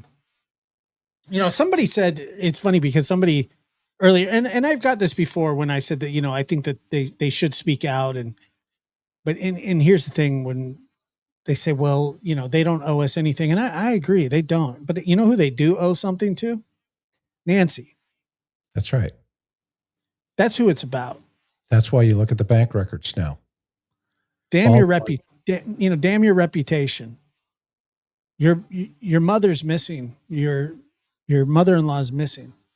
They don't owe us anything. That's a fact. Nobody's saying that they do. They don't owe me personally anything. They don't owe you personally anything, but they absolutely, and I don't care what anybody says, they absolutely owe Nancy everything.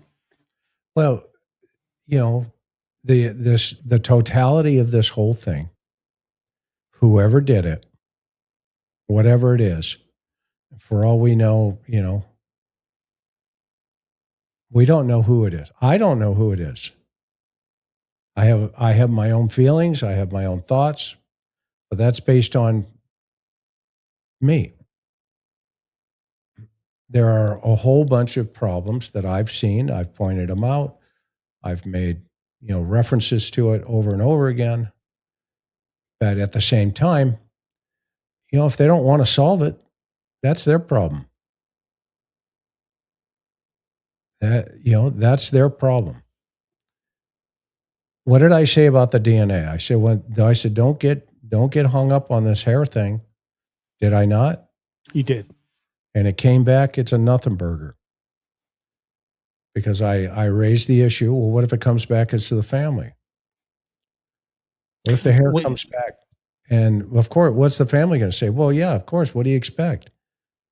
We go over there all the time. Well, that's the same thing that in the vehicle, like say they find Nancy's hair. Well, they would find it in there because she was in there. That tells you nothing.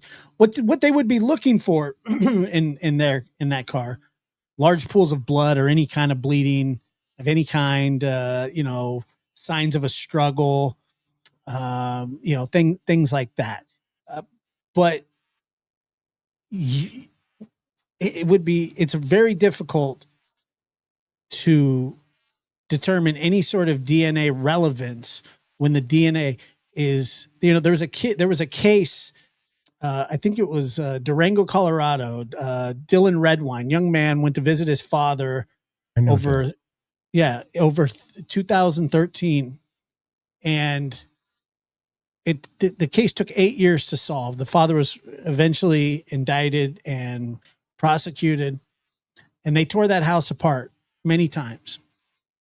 They said nothing while they were investigating. What they found at trial was a very large pool of blood soaked into the floorboard, The carpet had been taken out, but Yep. into the the 2x4s in the floor. Yep. His blood. Yep. And they said, why would Dylan have bled that much? Do you have a reason for that? We're not talking about a speck. We're not even talking about one drop. We're talking about a large pool of blood. He didn't have an answer for it. That's because he smashed his son in the head with a blunt force object. Yep. Killed him. When they found his skull, there was a crack in it. Yep. And so unless they have something like that in the house, it's going to be really hard to rely on any DNA. And we've talked about that, Chris. You and I have talked about it on this show. We've talked about it on your show, that the DNA, you cannot rest on your laurels when it comes to that DNA. It's just not, because unless it comes back without being graphic or anything, unless it come back with, semen or, something like that has somebody in the CODIS, in the DNA with CODIS, good luck. Good luck. I mean, it's going to take footwork, door knocking, and interviews. This case is all about talking to people. That's what this case is. And then what you do is you stack it all up. And you just keep talking. They keep talking. Everybody keeps talking. And somebody's going to say, well, they're going to get lawyers and all this other stuff. Well, then you can't have it both ways. You're either, one of the good people praying for your mom and for the family, or you're one of the evil people from entertainment and profiting off of the situation, like NBC. Having a special 3-part series. Yeah, they chop that up on purpose. I mean, that's a standard thing to do. That's how you maximize reach and revenue. Yeah, I was going to wonder. I'm wondering how much revenue they make. A lot. Are they evil? Is that the evil empire? You see, when you get stuff like that, it's like, I don't know. Where's this thing going? Where's this thing going? It's interesting. Well, I look forward to see what you and Karen are still uncovering. I know you guys are working, and there's more to come. Are you up midweek at all? Probably Wednesday. Wednesday and for sure Sunday. Yeah, and by the way, we've got the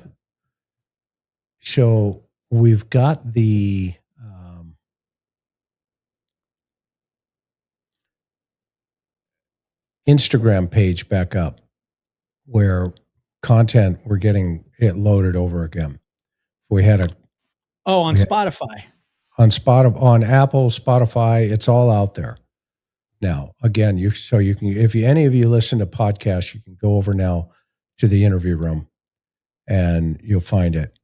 It'll say Chris and Karen McDonough. Yeah. And you can listen to everything that's going on over here now.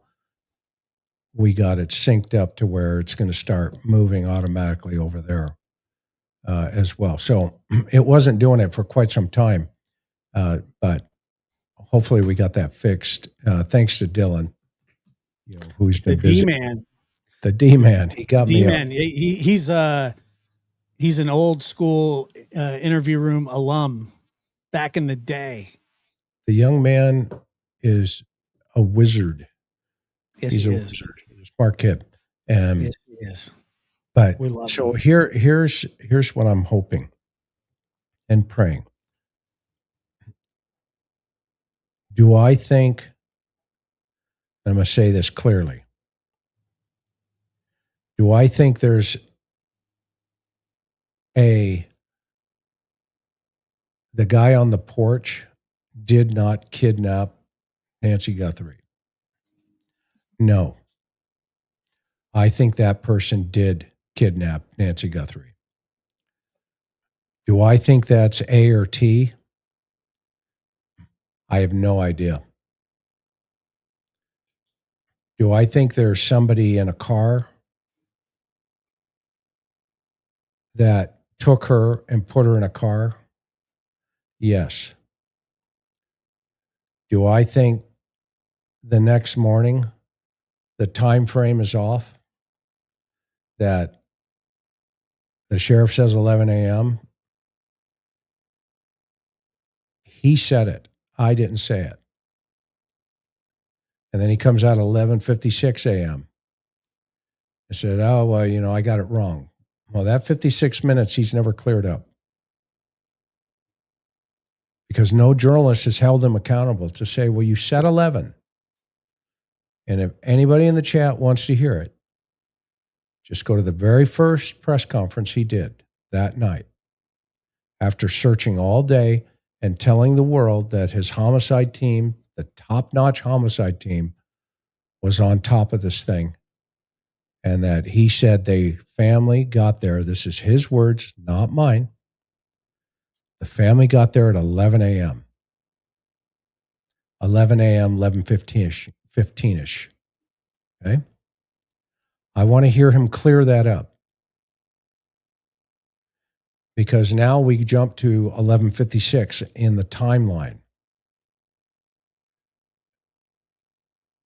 See, there it is. Yep, just like that. 11 to 11-ish, right? Exactly. And now it's 11:56-ish. That's 56 minutes. That's a long time. That's almost an hour. But here's what's more important. What time does the 911 call come in? I think it's 12:06. Somebody keep me honest here in the chat. I think you're right. I think it's 12:06. Let's make sure. Let's see here. Yep, 12:06. Okay. That is Somebody 10. said 12. Somebody said 12:07. Somebody said Okay. 12:03. All right. Take it easy. Okay. Let's give them the benefit of the doubt. 10 minutes. In 10 minutes, what are the observations? What are the observations? That she's a walk away? And who says that? I don't know. Either do I. And now, what else? What are the other observations? That there's blood on the front porch How do we know that? from the call dispatch. Well, apparently somebody's saying the sheriff didn't know that. That it was old. That see, you're saying that you are giving them the benefit of the doubt. I don't. I think that's completely possible. Well, I'm just saying. I'm not saying that somebody didn't notice it. I'm just saying that they discounted it. They went, oh, well, yeah, it's just dried blood or whatever it was. That's what Okay. I think. 10 minutes. How'd the RP get in the house? I don't know. We don't either. 10 minutes. How many hospitals do you think were called? Probably one, maybe two, but I don't know. We don't either.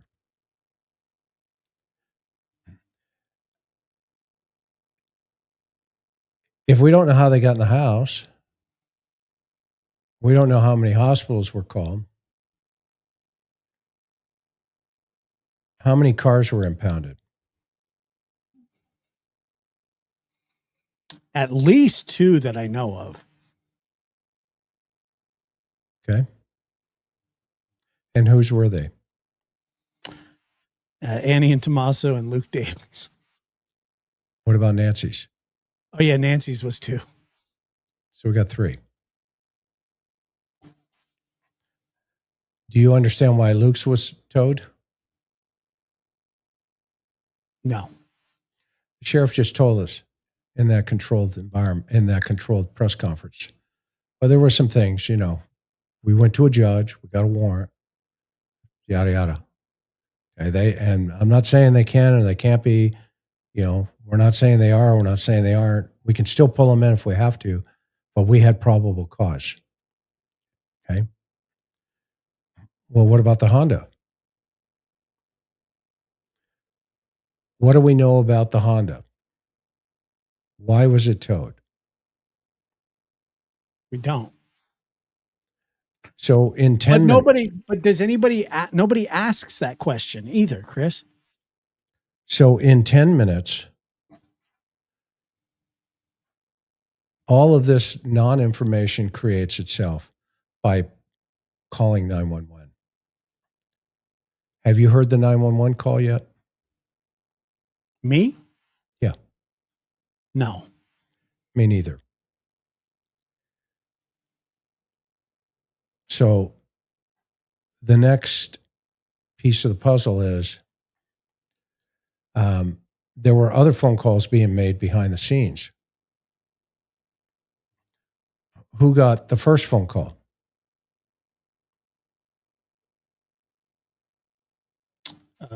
Savannah? From? Cameron? Do we know that? No. Do we know if the RP called her brother? We don't know. We don't know that sequence, do we? No. No, we know who was called, but we don't know who started calling who in what order. Correct. But then we know that the RP called Savannah. And we know what that conversation was, right? According to Savannah. Right. Right. And we also understand that it's that conversation. It's the very first time before any notes, before anything ever came in. This was a kidnap for ransom.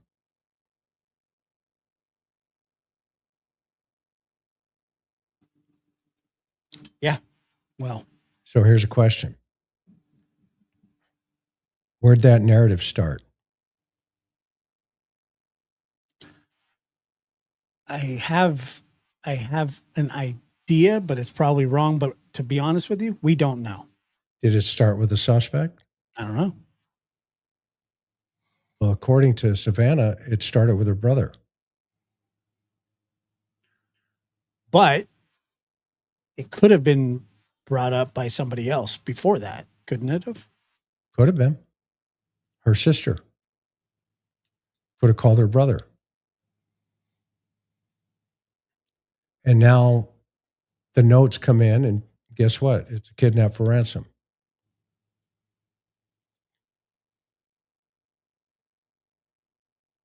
Okay, fine. Well, you guys are out of it. We don't need your car. But that's not what happened. Well, it's a kidnap for ransom, man. But they didn't give the car back because of that. Well, wait a minute. You're the detective. Right. Why do you need the car? It's kidnap for ransom. There's another car out there with Nancy in it. Well, we need to know what they know. Well, wait a minute. You're a detective. You're going to follow the law. You don't need the car. Unless you do, or maybe you don't. Wait a minute. I'm confused.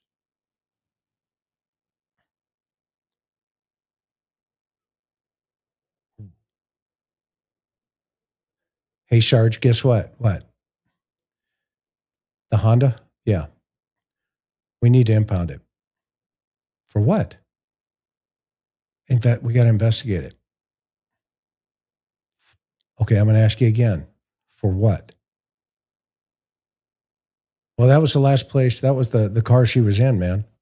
Okay, we'll go ask them for consent to search it.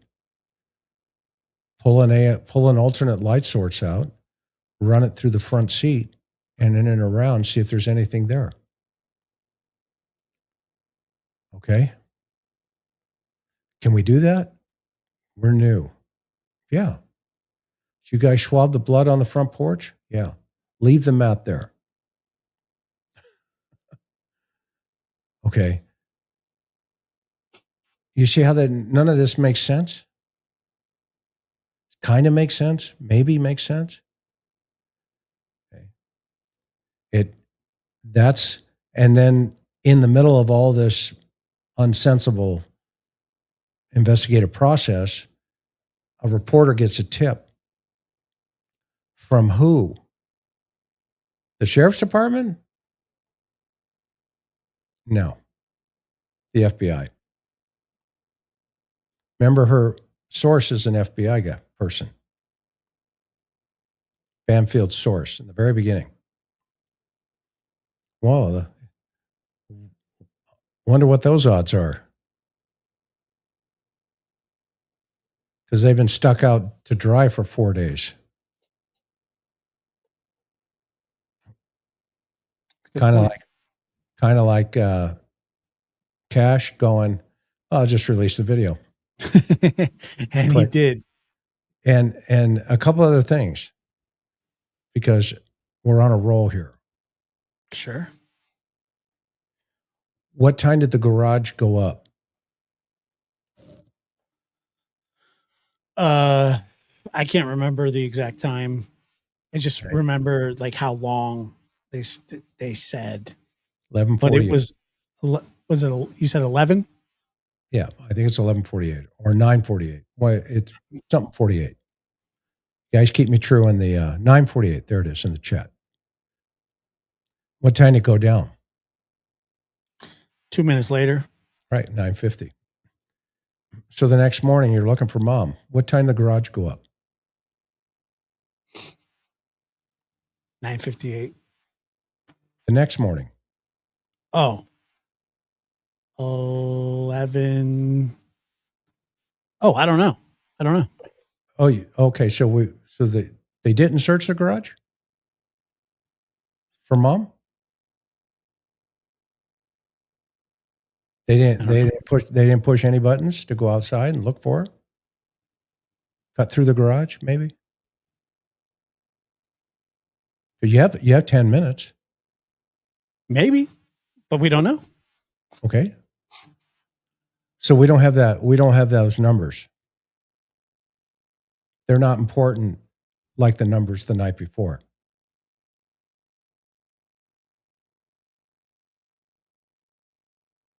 They're only important when she went into the house, but they're not important when somebody else went into the house. So sort of what you're hinting at, not really hinting at, but insinuating is that all the information that has to do with Annie and Tommaso is being withheld by the sheriff, but other things are being released. But he won't release anything about what's going on in the investigation with them. That's what you're getting at. Well, I'm sure we'll hear about that in the family press conference. The non-existent family press conference. No, I think there's going to be one. And I'm sure all those details will be laid out.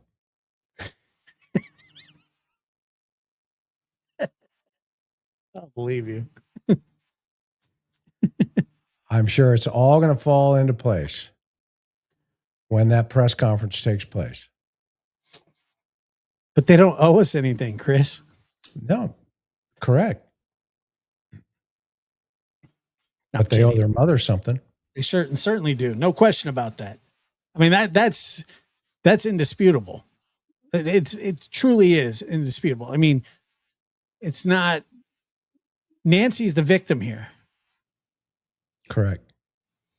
Esmeralda says, will the only way Nancy gets justice in court now be a full outright confession from the perpetrators? I mean, it would be nice. Oh, look, there's Buddy. Look. Meatloaf. He's so fun. He's like, here's my pops in here. That's his favorite spot too. You know, set. He loves. Is the air conditioning over there? Oh yeah, he's got the fan going. It's coming down on him. I love how he just saunters in and He's plops. awesome. He's Oh, a yeah. plop. He's a big meatloaf. Be nice if there was a full confession, wouldn't it be? Is it too far outreaching to think this? Nana Nanu had some part in this, just narcissistic enough to think get away with it for the right money. I don't think he's involved in it, but I agree. I don't think Nanos is involved.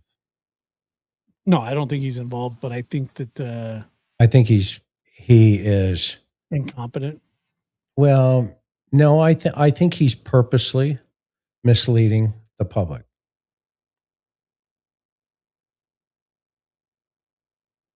That's what I think.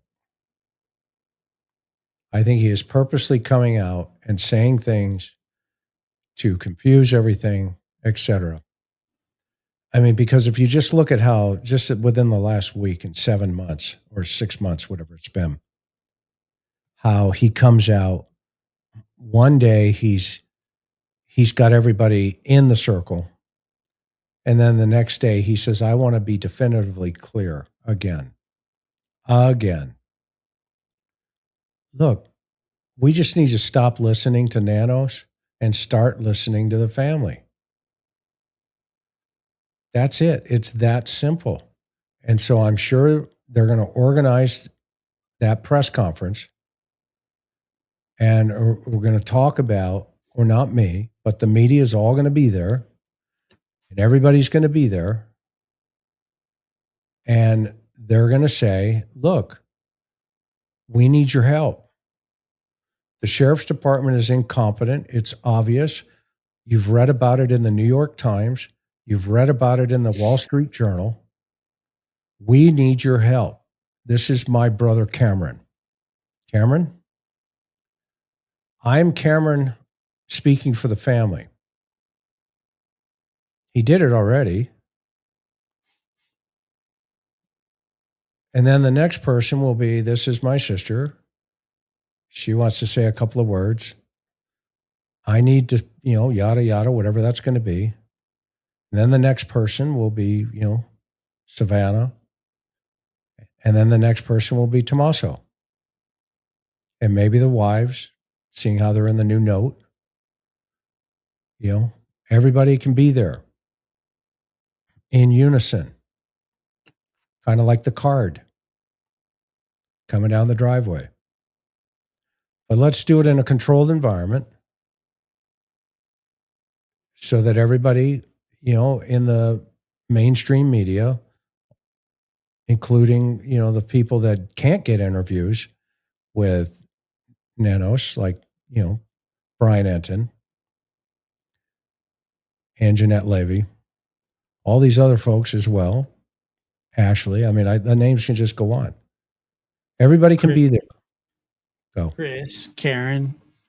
I don't have to be there. Karen. I enjoy eating the popcorn in the background. And the questions can be asked. And it's an open forum, nothing to hide. No, we're all looking for mom. Everybody's in this together. And everybody can now say, okay, let's find this person that buried your mother. We're here to help. I can bring 216 experts to the table tomorrow on a phone call. Ask John Ramsey.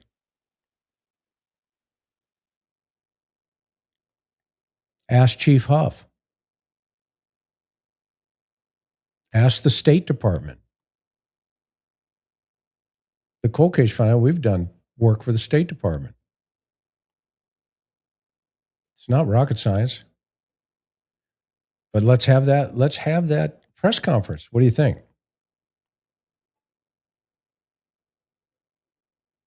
I want to advocate for the family that we have a press conference. Anybody disagree in the chat? Maybe. That it's time rather than just Instagram and Twitter and all this other stuff, that everybody sit down and says, you know, here we go, let's go. And it's okay to disagree. That's fine. No, I see. mean, I think that it would be beneficial, but it's not going to happen. Why not? It's just not going to happen. You know why I think it would be really important? Because I was just in Tucson.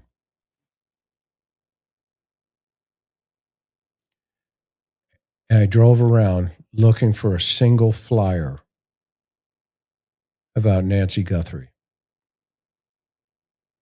And you know what's going on? You've got YouTube streamers going through the parks, handing out FBI wanted posters and asking people, have you seen this person? I didn't see one detective or one FBI agent in any of the areas where that guy on the porch could have, would have, should have been. You know what Ed Smart did to solve his case? Hi, Ed. Remember, he wanted to put the sketch out. And the cop said, no, don't do that. Don't do that. He did it anyway. John Walsh told him, Ed, you keep your daughter's face out there. You keep pressing.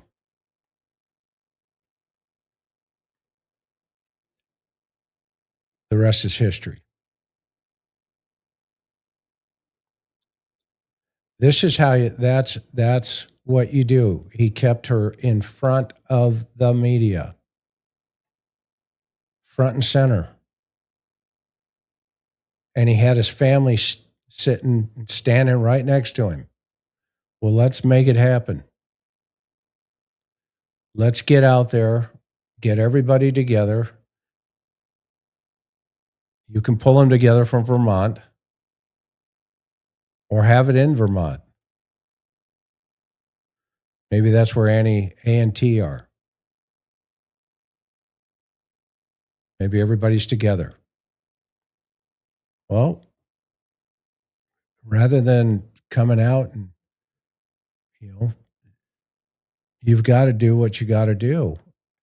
And that's how you find your mom. Because if you think that somebody's going to come in and say, hey, I recognize this typed narrative here that came into TMZ.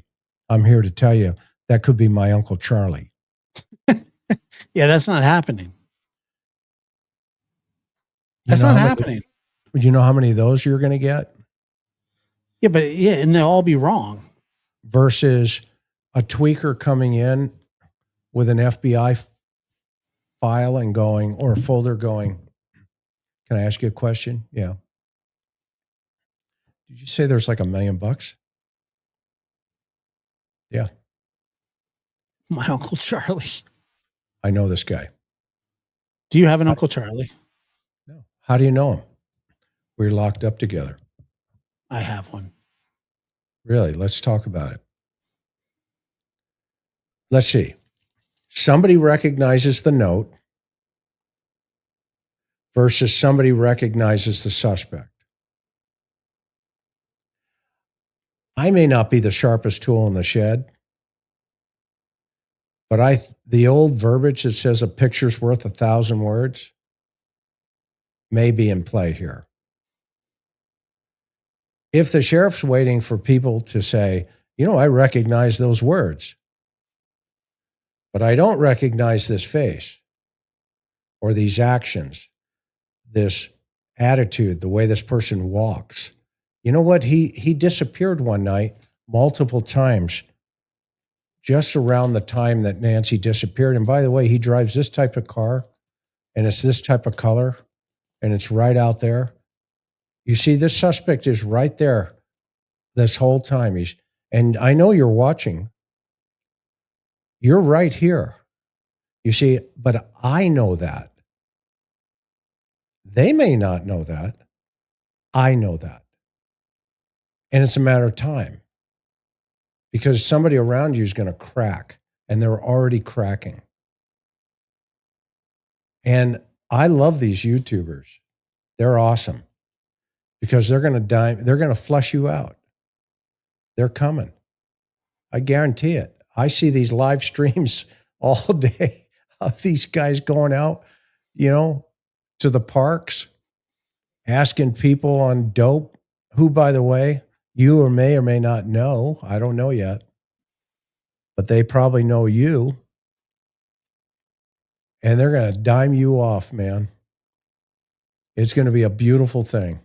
For $1 million, $1 million too. $1 million too. Maybe a little more too.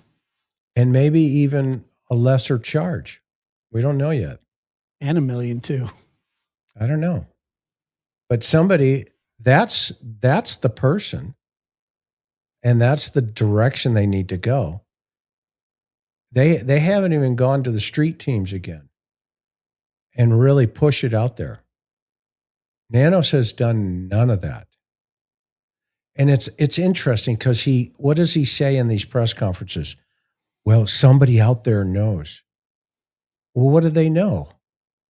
Sheriff? Seriously. What do they know? Do they know the suspect? And if so, where is this person? Is he in the house? Is he writing letters again? Or has he gone underground? Has he gone across the border? Where's he gone? Where's this person at? You don't do it from behind a desk and think that, the Easter Bunny's going to show up with a dozen eggs. I'm still trying to figure out how that correlates with the resurrection.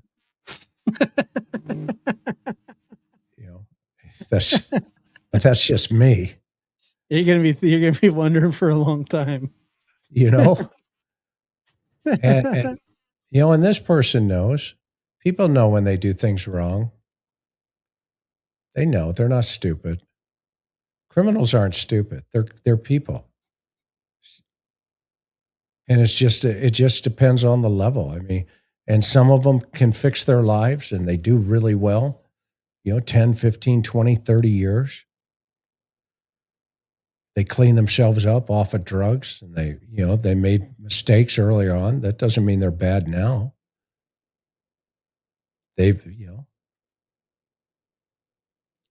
Those letters, I don't know if there's one writer, two writers. I've heard different opinions from different experts. I just think, they feel different in their verbiage. The first one is pretty clear. We're going to kill your mom. Yes. Okay. Yeah, it's pretty cut and dry. Write that down. And the second one is even clearer. Your mom's dead. We're sorry. That's how doesn't take a lot to tell us that. End of correspondence. It doesn't, right. End of story. Your mom's dead. Sorry. Nothing to see here. Move along. By the way, she's buried. Didn't mean to do it. Well, maybe you won't know that till you talk to him. And it's that simple.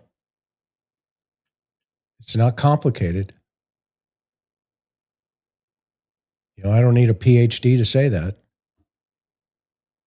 It's that simple from an investigative analysis aspect, meaning it's right in front of us. It's staring at us. It's right there. While everybody's over here looking at, all the other specials coming up, 3-part specials. They're all appearing. The suspect, I did and I've shared this 1,000 times, but I'm going to share it 1,001.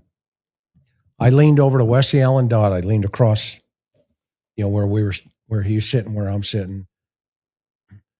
And I said to him through the partition, I said, Wesley, what's the one thing that you learned as a criminal? And how would it benefit you? He goes, well, I was pretty good at killing those kids. And he was a serial child killer, as you know. He says, you know what I would tell you, though? I said, what's that? It's almost like we're having a cup of tea together. He said, one of the things I will tell you though, and if anybody wants to see those interviews, they're on my channel. Some of them, the playlist. Yeah, some of them are too graphic. I can't put them up. Yeah, there's some parts you cannot put up. That's true. Yeah. Because this guy, we're literally talking, this guy is the worst of the worst. He's pretty bad. And that was, I think, 92, 91, whatever it was. Yeah. Just before they killed him. The state, in Walla Walla State Prison, they executed him. And anyway, long story short, he says, one of the things I'll tell you, detective. I said, what's that, bud? By the way, I have his letter. Right here. You want to see his letter? Wesley's? Yeah. Yeah, sure. Hang on. I'll pull it up.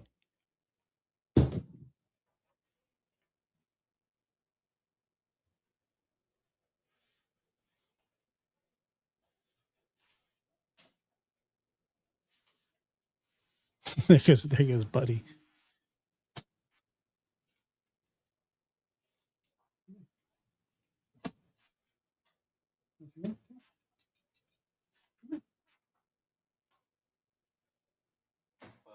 Oh.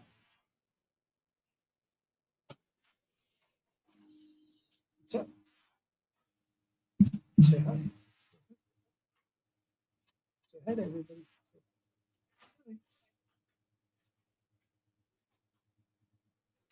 Say hi.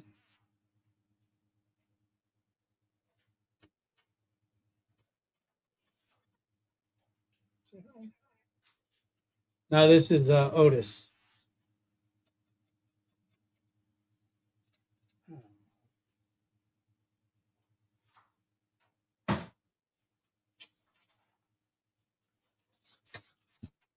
Come up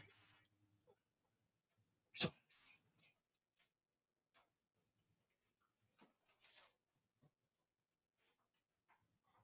Tired?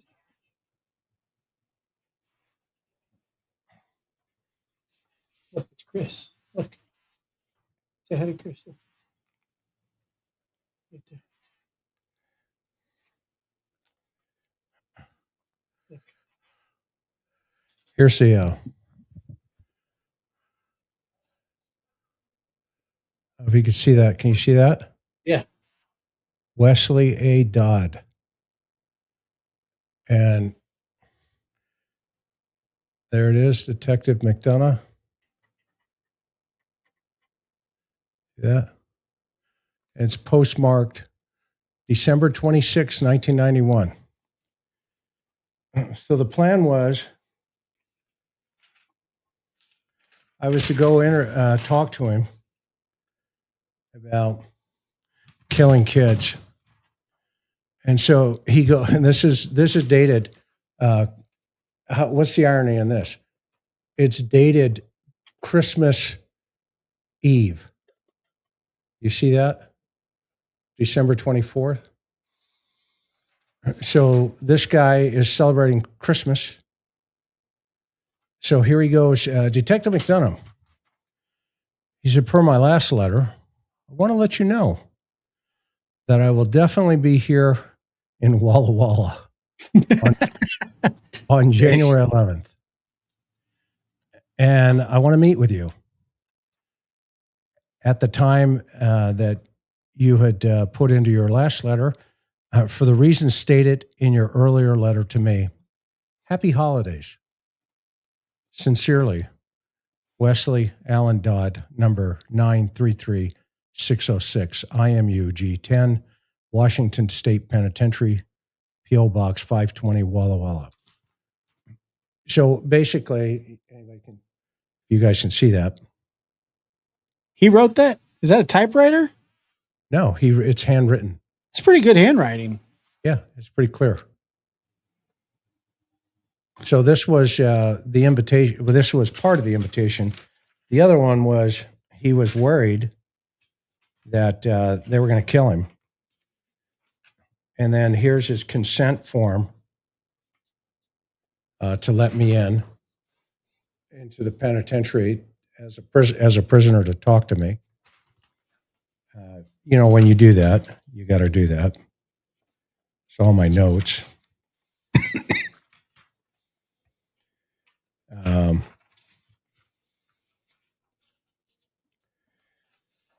Here's the original letter, one that I sent him. It said, "Mr. Dodd, I'm a homicide detective.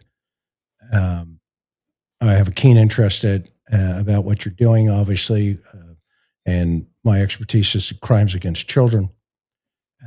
Would you be willing to educate me and others that I bring along about your life circumstances and the significance?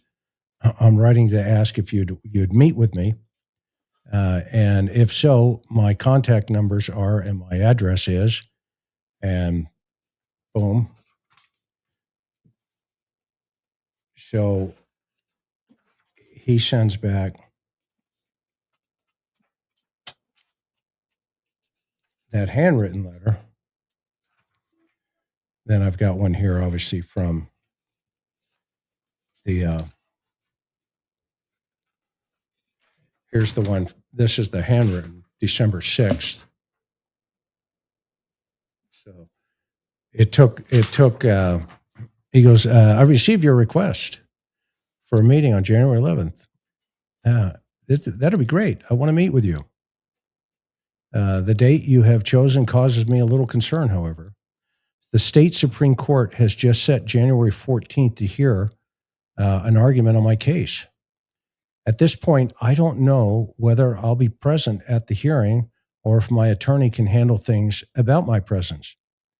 The hearing will take place in Olympia, the opposite side of the state from Walla Walla, so I don't want to inconvenience you." How nice. He's a very thoughtful human.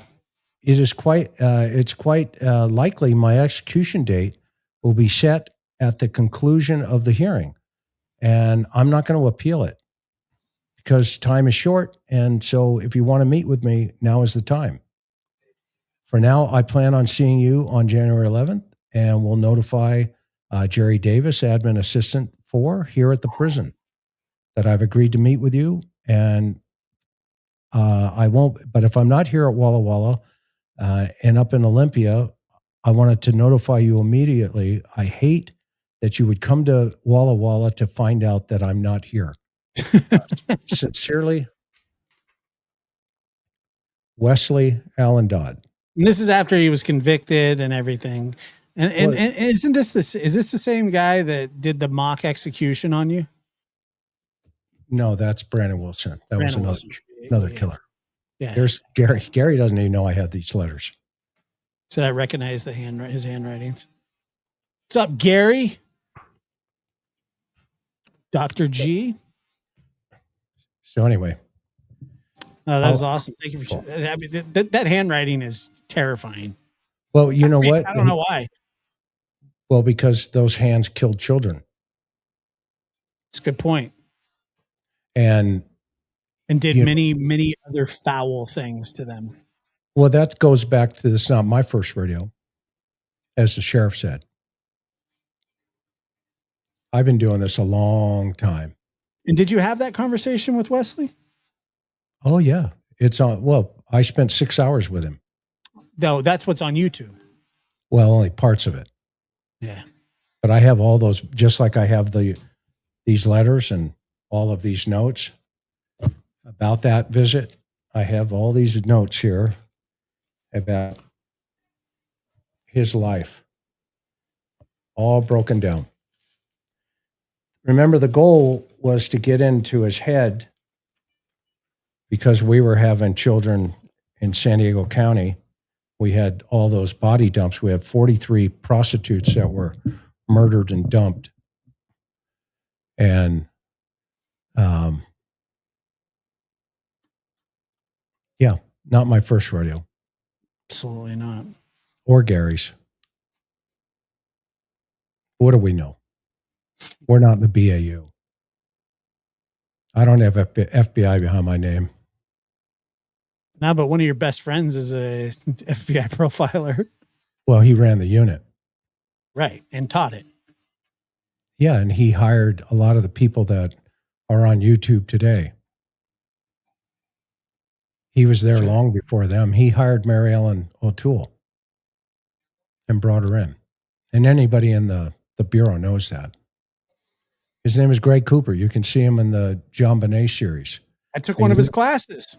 You want to see his brain. And by the way, we have a great book. There's a new book coming out from the Cold Case Foundation that I can talk. Dr. Gary, myself, our names will be on the cover. And I think there's 16 authors in it. And it's going to be a who's who of who. And it's going to be an incredible piece of work. Bob wasn't with us. He wasn't part of the Cold Case Foundation. And he's not part of the Cold Case Foundation. So I see somebody asking, where's Bob? Bob's just a cop.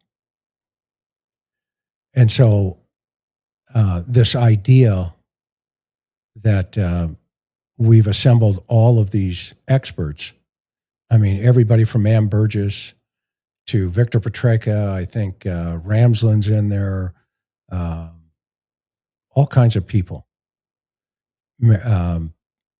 Gray, Dr. Gray, who's a ME expert.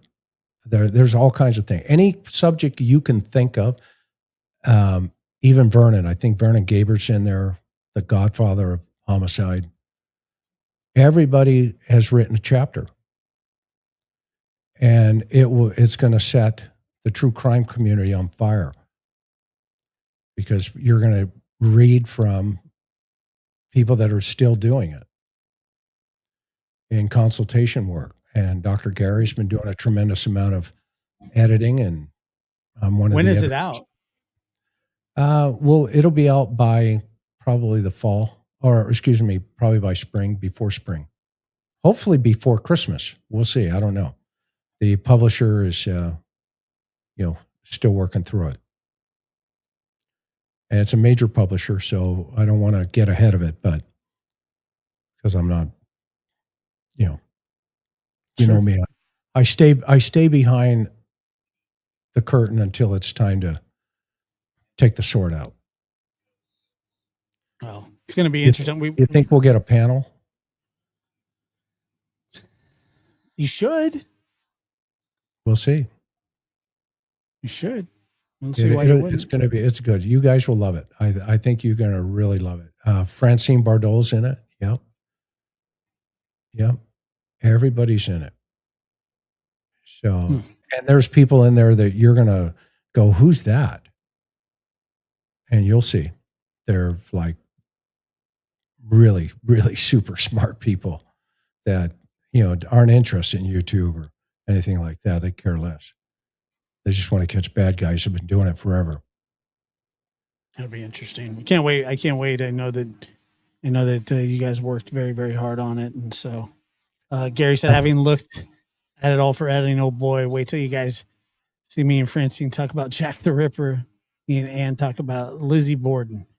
Gary will never pass up an opportunity to talk about Lizzie Borden. It just won't happen. Well, he's brilliant. He's got these. He went and sat in the house to hear if you could actually hear if somebody was upstairs. I mean, he's just. Oh, I know. He told us. I was on last show. It was pretty amazing. Yep. But there are chapters on arson in it as well. Oh God, that's Gary. Yeah. We just did a case in Ohio. It was an arson case I was involved in. It was a double murder. And we were able to peg the suspect back down into Texas. And during one of our deals, the case agent goes, well, how are we going to do that? And I said, toll records. He goes, what do you mean? I would say, I'd driven that multiple times when I was traveling the country in my Airstream. I didn't know they had tolls over there in the middle of the country till I ran into them. And sure enough, they went over and they pulled the toll records, the gas stations that the person stopped at. They got all the receipts, everything. They solved a 15-year-old double murder. They put the suspect at the house within an hour. and it was an arson case. He executed him, then lit the house on fire. Good God. But I don't know what I'm talking about. So That's insane. I'm sure we'll see a press conference. It's just a matter of time. I'm going to let you run. Chris, thank you so much for being here, man. You're the best. We'll catch you next time. Thanks, bro. Thanks. Appreciate you. Yep. Bye. All right, guys. It's been a great show. I had a lot of fun. I think Chris was mentioning that Bob wasn't on the Cold Case Foundation. I think that's what he was referring to. And let's see here. Breastmade and one of the Spokane fires. Oh, okay. Got it. All right, guys. Well, thank you so much for being here. I appreciate it. It's been a great show. I've had a lot of fun discussing this case and interacting with you guys. You guys are awesome. And we will be back later this week. I'm sure Dr. Gary and I will be doing a show this week, and then we will go over some other things as well. If you haven't, like I said, please check out the video that I dropped yesterday. Gives kind of an overview of this as well. So I appreciate you guys so much. We'll do a call-in show later this week, and good to see everybody. Take care.